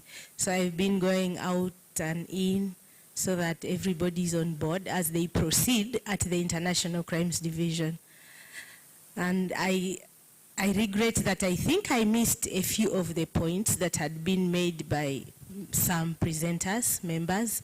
I arrived when I think Deputy Director was making her presentation, and something caught my attention. She pointed out how the ICD, the court, could be of help in pushing for reparations, both nationally and internationally, and I'm thinking how, okay, later on or soon or later, maybe people expect the court is going to make orders and so forth and decisions, which is true. And I want this, I don't know if it's afternoon, I want to say thank you to ICTJ for inviting me always to functions like this. I should confess that I am learning a lot, and it's not obvious that the court is alive to all these aspects of human rights, especially when they are proceeding, because you know with the court, they just want to see the suspect, the witnesses, what is the prosecution saying, is it true, not true, their rights were violated, which ones exactly. So in most cases, it's very tempting. I don't know whether tempting or it just happens that some aspects like, let's say, conflict-related sexual violence comes to the mind of a judicial officer. So sometimes they are not mainstreamed, they are skipped, and yet they are very vital and important aspects. So I would like to make an appeal. Just mine is not a question, but an appeal. Because I was seated here, I'm like, I wish all their lordships could have an opportunity, sit and listen to all these criteria.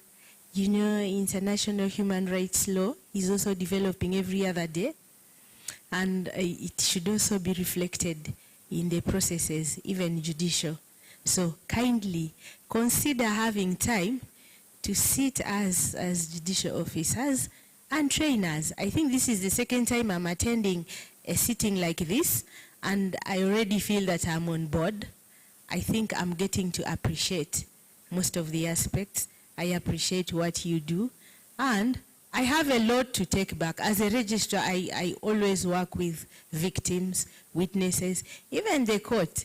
There's a time they are like, Your Worship, we also need psychosocial support. Because when the victims come, I know we've all experienced this. The stories they tell you now, when it's evidence, it's so vivid that you feel like crying with them, but you know you have to have a certain posture and face. So we all have experience, but we need to uplift each other, to support each other. Thank you very much. Okay, thank you, Your Worship. Always the microphone. Yes. Maybe can we come to this table at the front, please? Oh, yes. We start with you, then we go to the table at the front. Thank you so much. My name is Florence Epodoi. I work with the UN Human Rights as a human rights officer. I appreciate the panelists. It's been a while since we interfaced with the TJ family. Sarah, thank you so much for inviting me, because it's exciting to reactivate the conversation. So where I sit and associate myself with Her Worship's comments is we've talked a lot about having a number of recommendations, doing work on the legal aid bill, and also taking the transitional justice policy forward.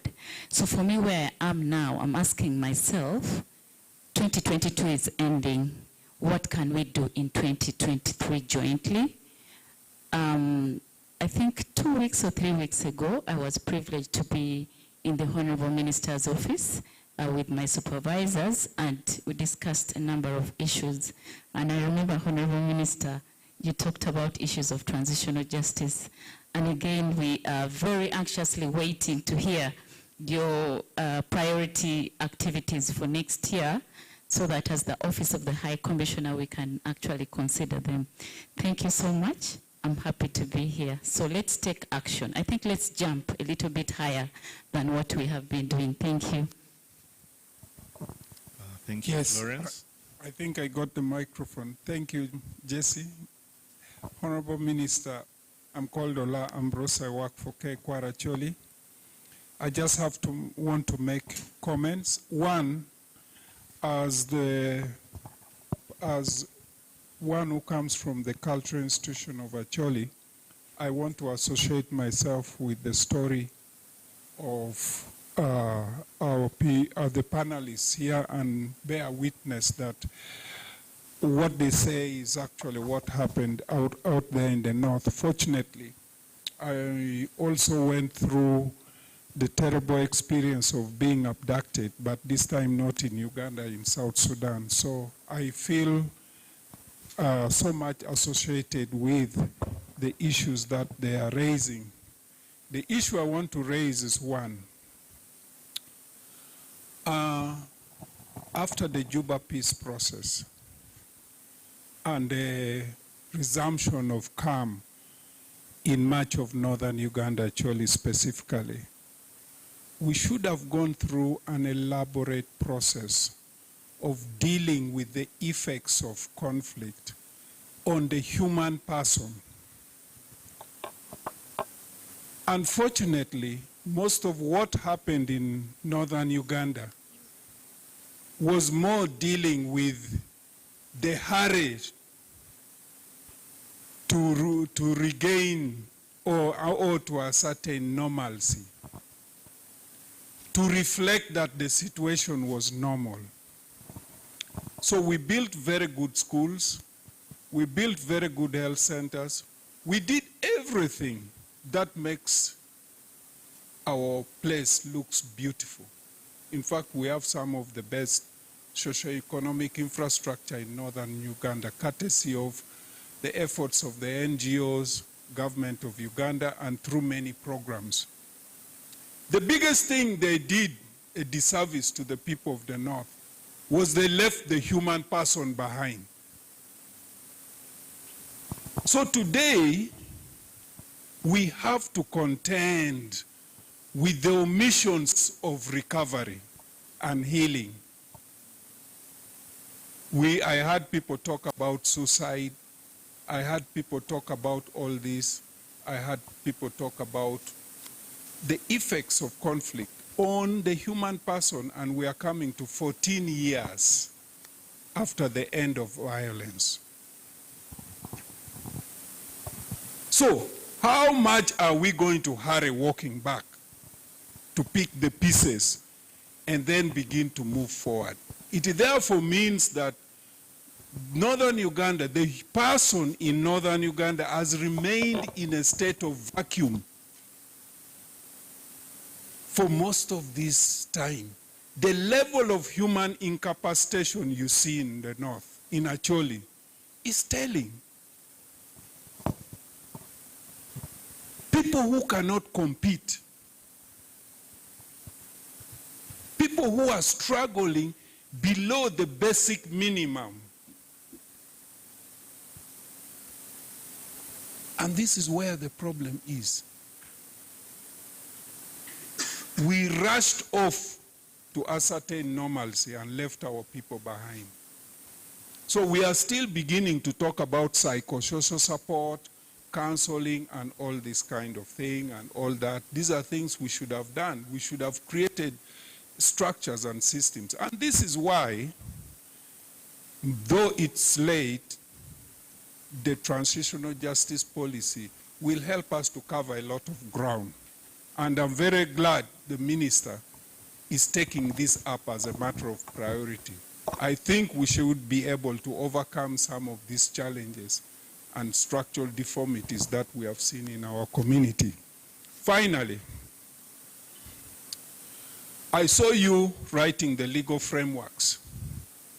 I think there is one or two which you have missed out. I think the report is out, it's no problem. But it doesn't cost anything to reflect on them. Article 246 of the Constitution that warrants the existence of cultural institutions. It provides for the work of the cultural institutions in dealing with some of these problems. It recognizes the work, of the cultural institutions in dealing with some of these problems. And indeed, they have done a lot. You can hear what Madame Amon said. We've been working with them, tracing families, reuniting families, reorganizing a few things. And then the second The law, that is in the Constitution. The law itself is the Institution of Cultural or Traditional Leaders Act 2011. And there is also the culture policy. So all these things, if we combine, brings the multifaceted element of working and dealing with this problem. You cannot talk of reparations, of all this, of healing, of everything, without making some kind of reference to the cultural institutions that these people come from. It is their fallback position. It is their last, I can call it, instance of first or last resort.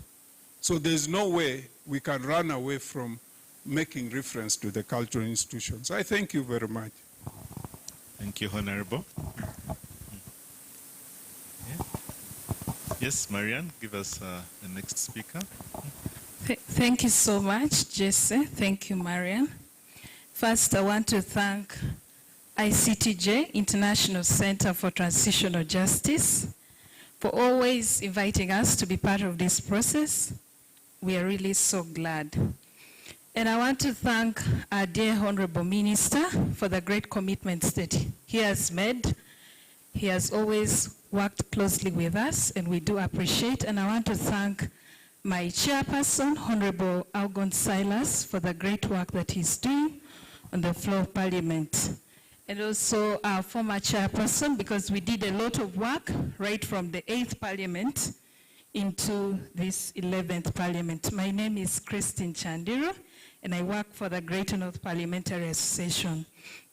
What I just want to say is, I really associate myself with this study because this is something that we have been talking about as well in our many engagements with the survivors. And I just want to recommend that when talking about reparations, I think it's also high time that we engage survivors from other sub-regions as well, because West Nile, Lango, Teso, and other sub-regions suffered actually they suffered the effects of the LRA conflict. And so whenever we go to the field, actually we have complaints from them. Even when we are at Parliament, we really have a lot of complaints that we are only engaging survivors from Acholi sub-regions. So it's high time that we engage all the other survivors from the different sub-regions. And also I think because given the fact that transitional justice policy is a national matter, it's also high time that we engage the people from Rwenzori, because we know that they have suffered, they've had past experiences, and it's really great that we engage them. And for us, we would love to thank the Honorable Minister for the engagement that we are planning. He actually recommended that we have the Prime Minister of Rwenzori Kingdom attend. And I also want to, I really want to recommend that we share this study with the Office of the Prime Minister, especially the Ministry of Northern Uganda, the Ministry of Tesa Affairs, Bunyoro Affairs, Rwenzori, because I know that these are dockets that were created for affirmative actions, and it would be good for them to have these reports so that when they are planning maybe using the monies that Parliament has appropriated, they can plan very appropriately. So thank you so much. Congratulations.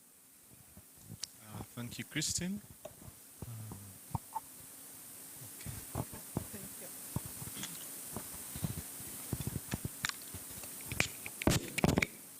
I'm Carol Bunga Idembe, representing Interreligious Council of Uganda.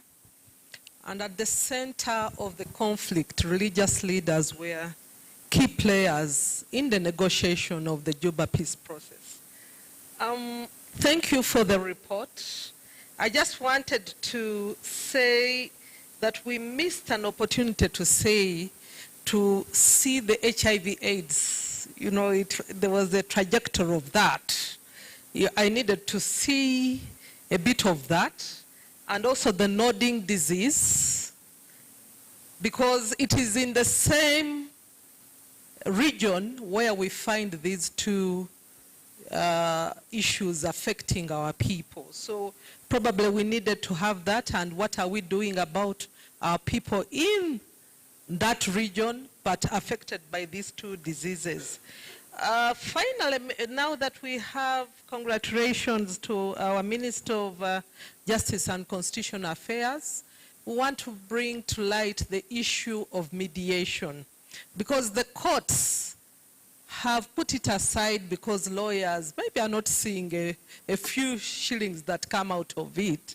And recently we got to learn that the mediation rules were put aside. So we want to request the minister that the rules, actually we go beyond the rules. Let's have also a bill that could be able to expedite the process of mediation, because it's the in thing. It is fast, and we'll be able to deal with the issues of backlog of cases. But we, as IRCU, we support the Transition Justice Bill, and we'll be there to present our position. Thank you very much. Okay, we'll now listen from Dr. Roswitha. Yes, good afternoon already. My name once more is Dr. Roswitha Kremser. I am very happily and proudly presenting and representing Austria in this most beautiful country. And I'm the head of the Austrian Embassy Development Cooperation Office in Kampala. I want to say thank you very much to the victim representative because it must be very hard to testify and retestify and go back to very hard moments in your life. Not only speaking for yourself, but all the representatives of other victims. I want to thank you for bringing this very hard and traumatizing experience to us, to Kampala, as we're sitting here in a nicely air-climatized conference room discussing those horrible moments that you and other victims went through. So thank you so much for coming here and reminding us why we are here and what is really moving the people of the North. I also want to say thank you very much to ICTJ, our long-standing partner of Austria, and other NGOs for keeping this topic alive on the table. I know that once I came here 3 years ago, the transitional justice was amongst the very first meetings that I attended, and it was to discuss how to bring forward transitional justice. Now, 3 years later, we are back again because of another ICTJ initiative, and I want to thank you for that. I see other NGOs here. Thank you for legal aid, for providing legal aid for free, because we know that victims do not have the resources to pay themselves lawyers. So we shall not forget all the legal aid providers that are so vital to bring justice to victims. Then obviously we're very happy to Honorable Mao, who has brought this topic now to the political agenda, to the forefront, where it should have been a long time ago. And we're also sure that together with the Greater Northern Parliamentary Forum, we shall hopefully be seeing this bill passed as you indicated your plan to be. It is high time. We see that people are suffering, and people were suffering in Europe, and it took some of them 60 years to get justice. I would wish and hope that for Uganda, it does not take them so long, because we know that the experience from war is traumatizing, and the earlier it can be dealt with in the open space and bring the perpetrators to justice and seek justice for victims, the better for the development of the entire society and the country. As Austria and as donors, I think we will look very attentively through some of the recommendations And certainly we will continue focusing, supporting to particularly the sexual and gender-based violence angle of this very difficult debate. Thank you so much. Thank you very much, Dr. Roswitha. I think, is that the final hand? Then the panelists can give a few responses. Okay, so let's listen to Jimmy and then...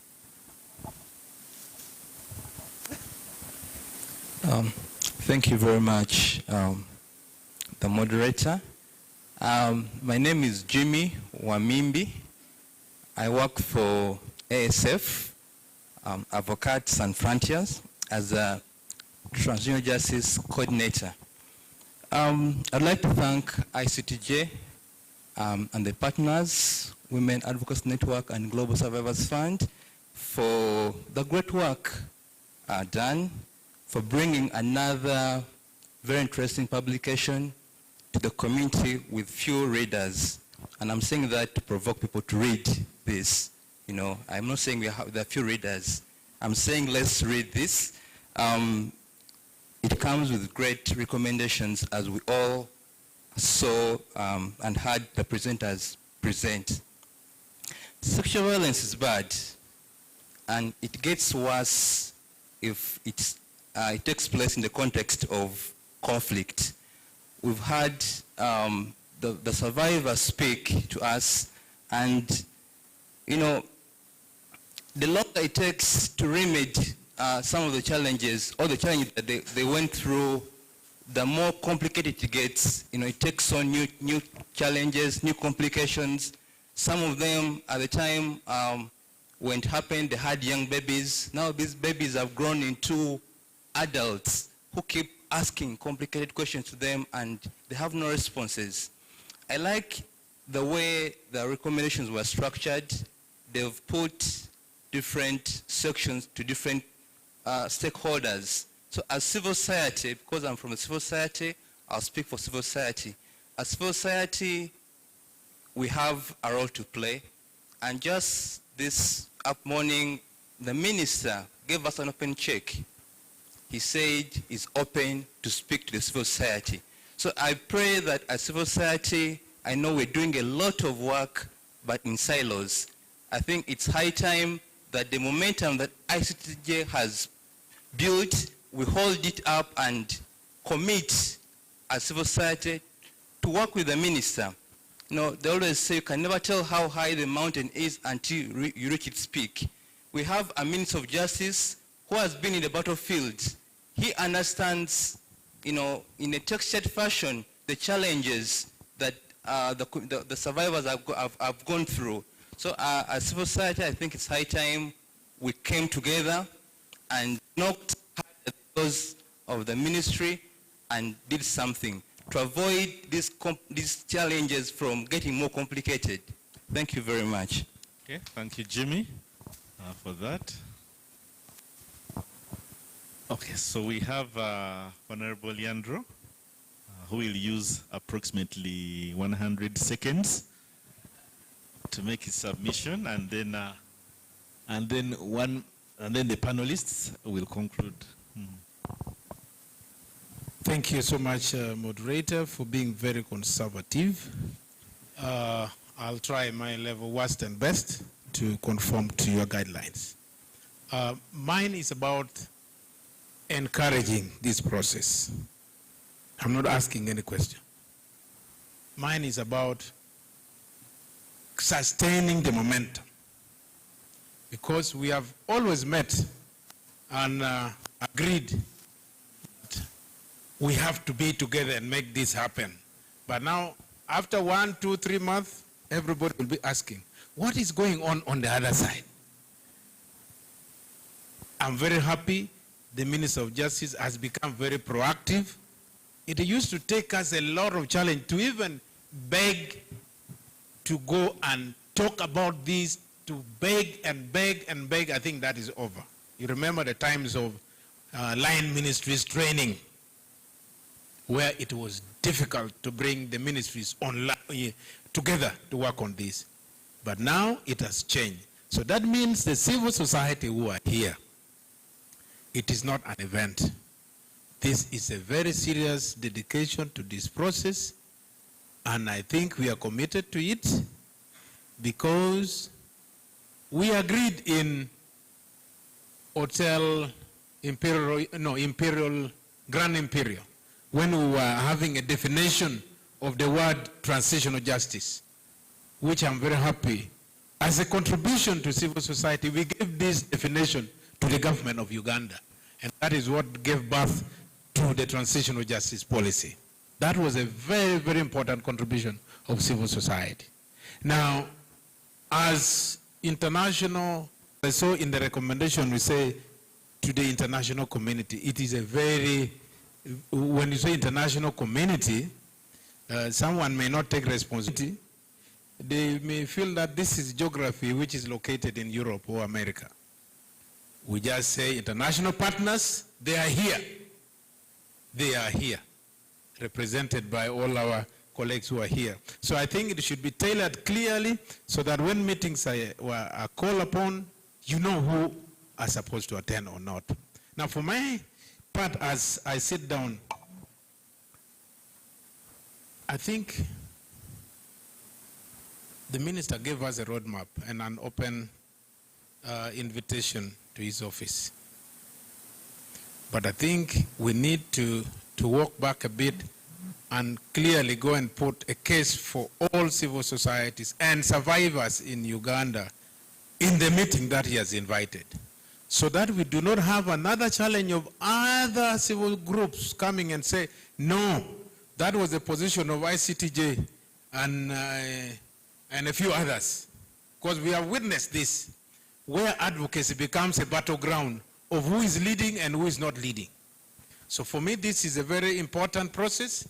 And in terms of also funding, the fundings that may be coming, let us be clear on how we dovetail funding towards this process of transitional justice. So that at the end of the day, when the minister tables the bill in Parliament, we know that as witnesses, as civil societies and survivors, we go to Parliament to meet the committees that are responsible and still speak with what? With one voice. So that this law, when it comes, it does not become a consultancy for others to say that this was not well done. We need to do a consultancy which is being called upon. I do not want to hear this. This is my sincere request, and let us have one voice. We are engineers repairing historical wrongs. So if you are not at the site, don't claim you are part of the engineering process of repairing this historical wrong. This is our time as survivors. I am a survivor myself. We speak these issues because of what we went through. So please, let's remain committed. When you are invited, please be always there. Don't say this is for Sarah, this is for Jesse, this is for Komakech, this is for Mr. Scott. No, we are all in this process. So that these survivors, the women who are here, today they have even testified that actually this process alone, the methodology you used was actually part of the cure. If you remember the testimony she made, that by acknowledging that I would sit and discuss my problem, and you took note of it, you even gave the title to them. We are not what? Is it not alone in this thing?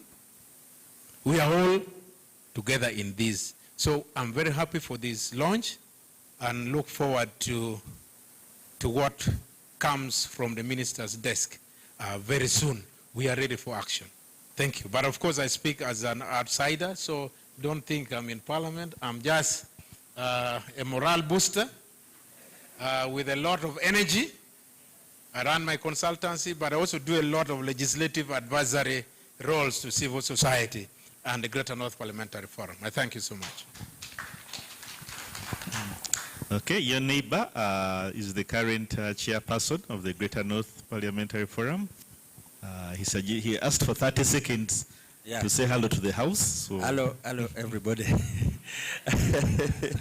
Yeah, I'm Silas Augon, MP representing the people of Kumi Municipality and the current chair of Greater North Parliamentary Forum. We want to thank everybody and we want to congratulate our team upon reaching this big milestone.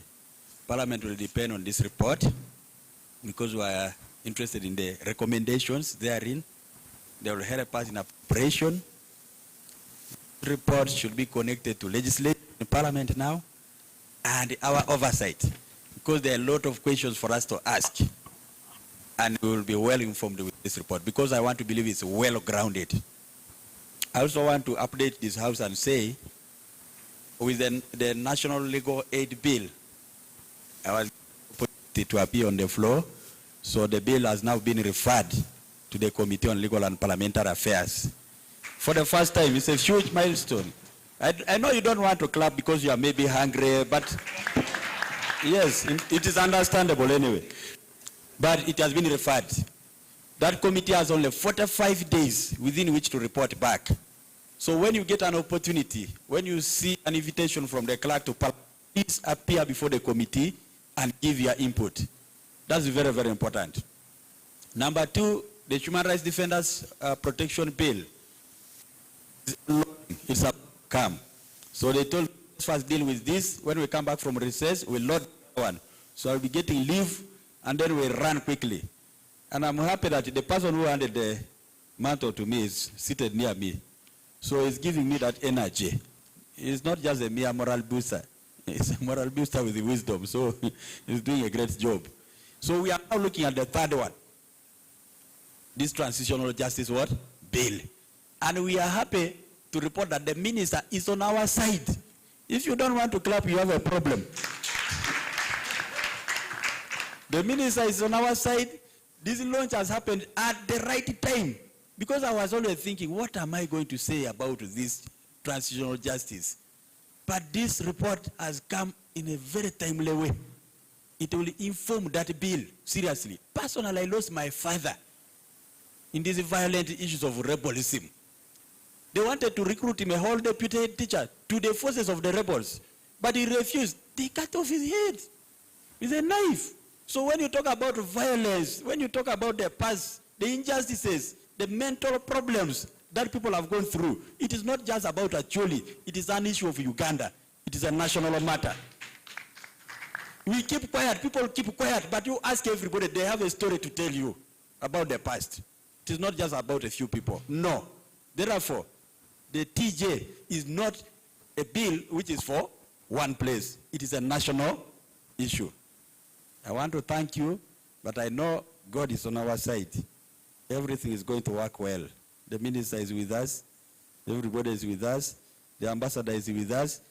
We have worked together, and we shall continue to work together. Thank you for your effort, Jesse and the team. God bless. Yes, thank you, Honorable Silas.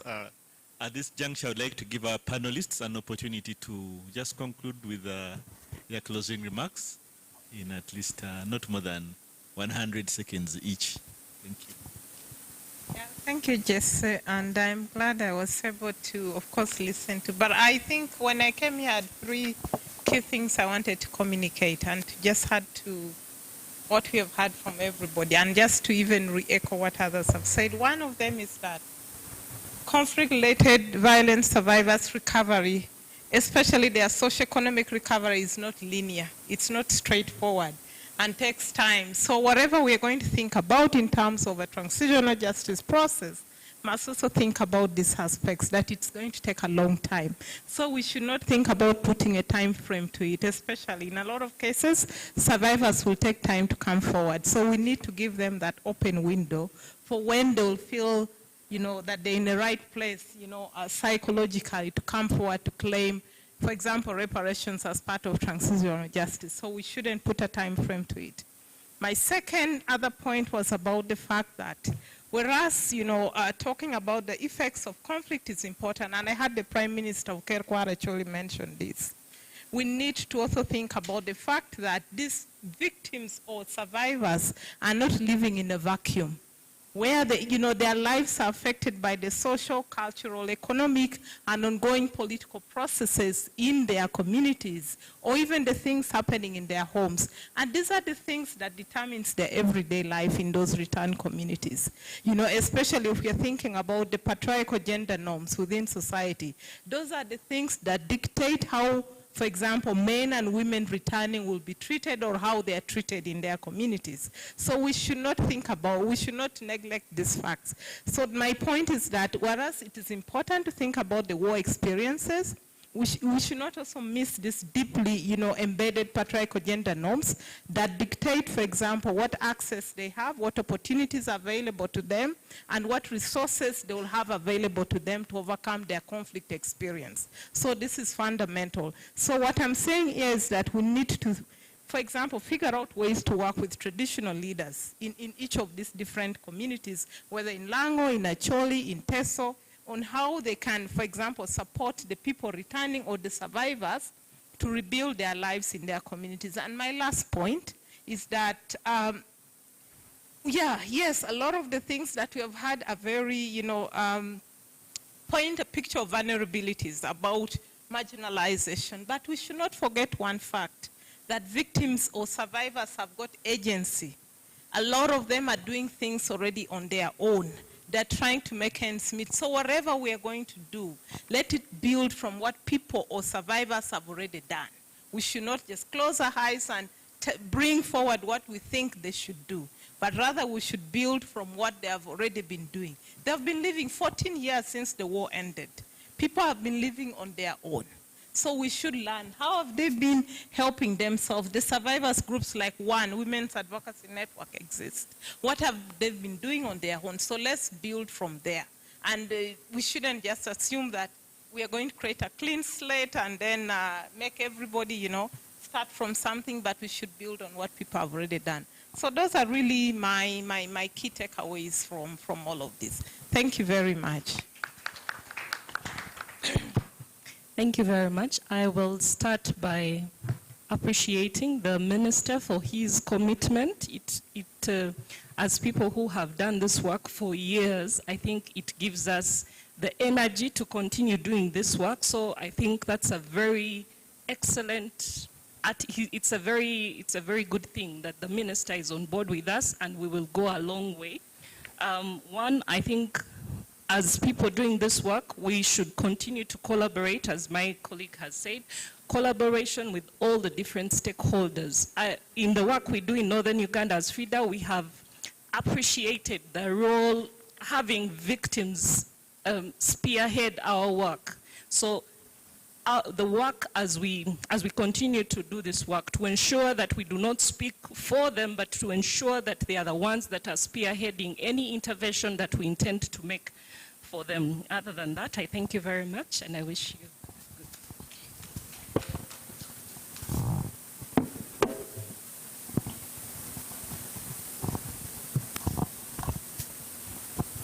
Thank you very much.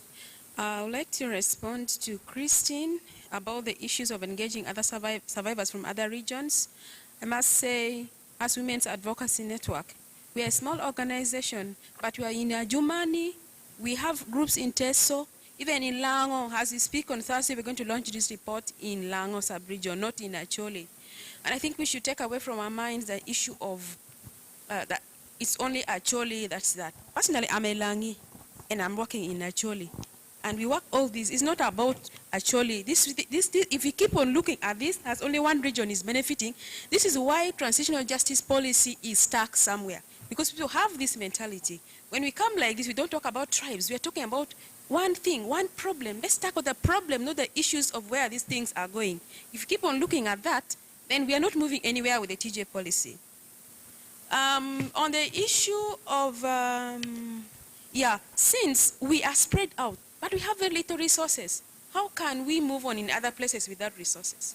This also goes to other agencies who give funding. Look at also the small organizations that are there. They can do something, but they lack funding.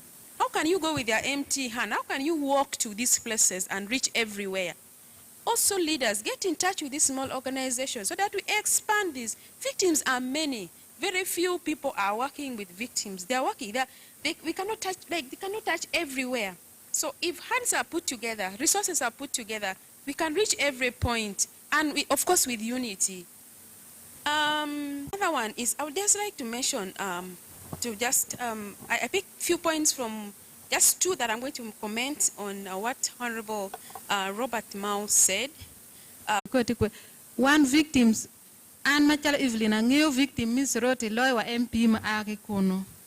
I would like to let you know this. As victims, we have like a string attached to us. For example, as Evelyn, I may be knowing more victims in Teso more than someone who is an MP who is coming from Teso. Kere West Nile. Even in West Nile. Kachama wat lunch and mo wat itimene waluo jomo ake West Nile ke tike kar mi o kune benoni victims ke kana yo beberti lunch ene nyurne kita wan wa kupe kere eno. For example, the next launch that is going to take place, we have invited even victims from West Nile, and you will see mostly victims from across the region. Then if you have the chance to really check, you will find this in the next launch.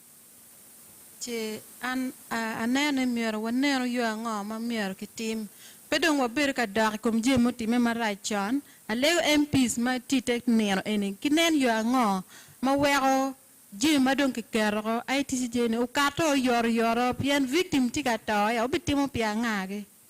Now let's not keep on going back into the old things that will not take us anywhere. Let's take what we have now forward. I request the MPs who are here today to take upon them, take on these issues so that we address this matter that we're talking about today. Because victims are dying. What are we going to do? What will it have benefited us if we lose all of them and nothing has been done? Bien, premier wa dongwa kwan lokom ga kwana. Ento be ka oloko ke ma food kwa be ka gunero ngoma tamuti ke de pigi ma food gi kwa pola ka dano mini words nyoni ngato beru te ano de ta eto ma food kwa ni ngar mo ma par piri pe.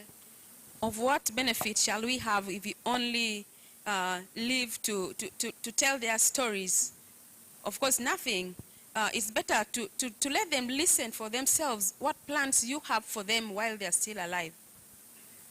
In most cases, people praise others when they're already gone. Yeah. Amira for no bad mo. Bien pola kar ke luo bino chokedwa. Ti legana beti office ma megini bino ni kara nyak nyige piane angeni oloyin iti choke president ma ke weni mi orwata kere cha mo ke ken ram rwata po berwe one victims ma keri cho war ga ni chat bot president pe o giko yo yende ti yo anu miere kwang dwanwa o bot president me Uganda. I would like to thank Robert Mao for always coming to be with us. I know what you have said. Please act on what you have said because you are very close to the president. It is not like us when we write, or like victims when they write, they want to meet the president and they write a note. It won't reach there. You are already close to the president. You can ask and request to wear out your issues to him directly. So do something. Point na lawyer ma chunya chwe ka neno victims me Rwanda ke me tiar ka neno president cha mo ke ken ki ye ki yin min rata ki president eto Broadway Uganda e big cock kwe pe neno wa president kirwa da pa president piani ma chara da no ni be ke kupe ki da la wor eto Uganda kan wer ini o kuni wor kwe wa ni tum chi tum pe be o. I speak with the deep heartache about this. Look at the victims of Rwanda. If they want to see their president, they just walk in. It's very hard for us here. For us victims, you will walk until your shoes get done off. You will never see. Sometimes you'll feel like maybe as a woman I should speak to the first lady, but it will be very hard for you to get in touch and all that. So this is very painful. Pa all kedba pa wariru la karira ento tigino money tie mati court mo amir Uganda kunye ngo mati court eone. Don't get tired of us. We are saying this because we are always repeating this because there is something deep down there that we want Ugandans to know. Kibere miero ngeni lum kere kenyona ento ke luer ni futie fuda betwio en lum. You should know that always, even if you step on grass and it dry, and you see as if it is dry, with the time it will grow up. You know, it will spring up. I think that's a proverb sort of. Thank you very much.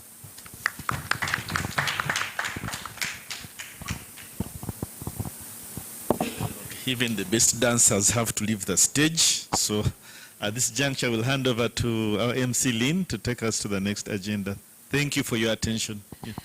Wonderful, wonderful. Thank you very much, Jesse, and your panel for very insightful conversations there, and for you, the audience that took part in this discussion. I urge you to continue the conversation on social media, but also read that report, share that report, reach out to the most important people. We have the minister here. He is now our ambassador where we cannot get, and please take that report with you and let us find solutions.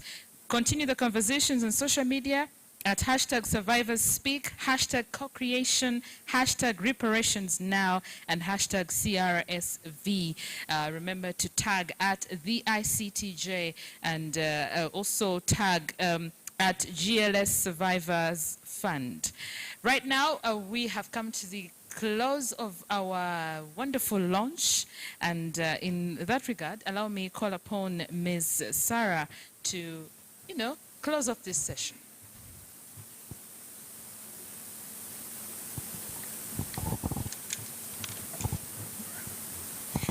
Thank you very much, Lynn. Please let's give a round of applause to our able moderator who's helped steer this discussion very well.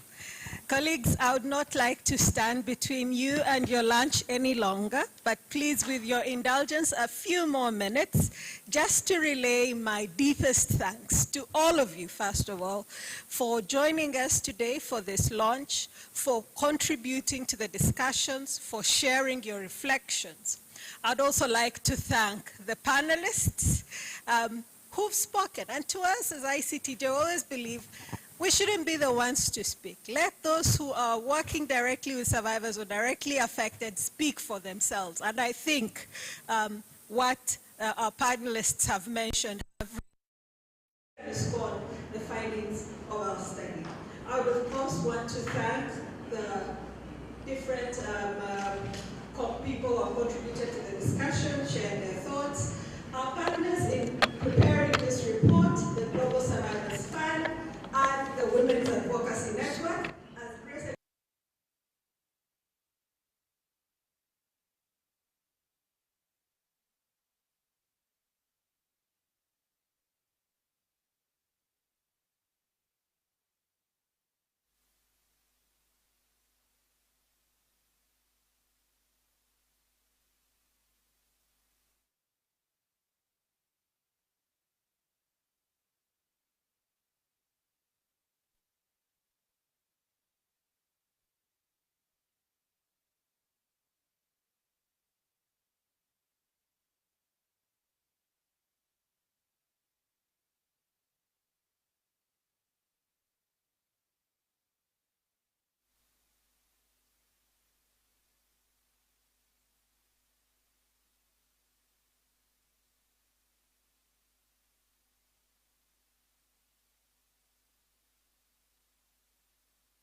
To see that whatever it requires, whatever can be done from our end is done to make sure that the objectives, as you say, we share the same goal of achieving reconciliation, of promoting truth and accountability, that those goals are brought to fruition. So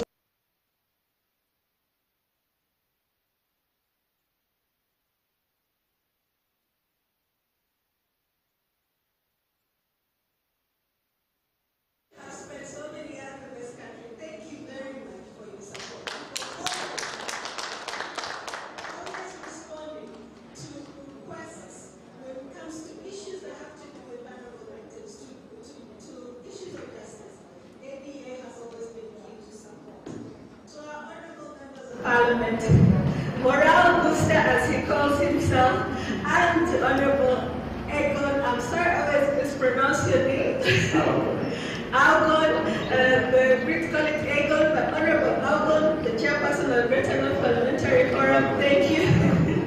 Thank you very much as well. And we again look forward to working with you to take for the Transitional Justice Bill. To the Prime Minister Reparations, again, thank you. We appreciate the role that traditional institutions have played in this process. And even in the absence of government, the traditional institutions, religious institutions have been critical to helping society come to terms with what's happening. So thank you very much for continuing this journey, and we look forward to working with you. So colleagues, without much further ado, on my own behalf, I'd like to thank you, but importantly, allow me to thank my team. My able team, Mariana Kuru, Jesse Mugero, Mazinga Ahmed, and the visible Ronald Kiemba. ICT has a very thin team on ground here, but the commitment and passion for the work is limitless, and it's what drives us. So thank you to my team for the work they've done. Even in my absence these past few weeks, this was able to happen because of them. So thank you very much, and wishing you safe journeys back to your respective homes. Please, you're welcome for lunch, and looking forward to engaging further as we pursue justice. Thank you very much.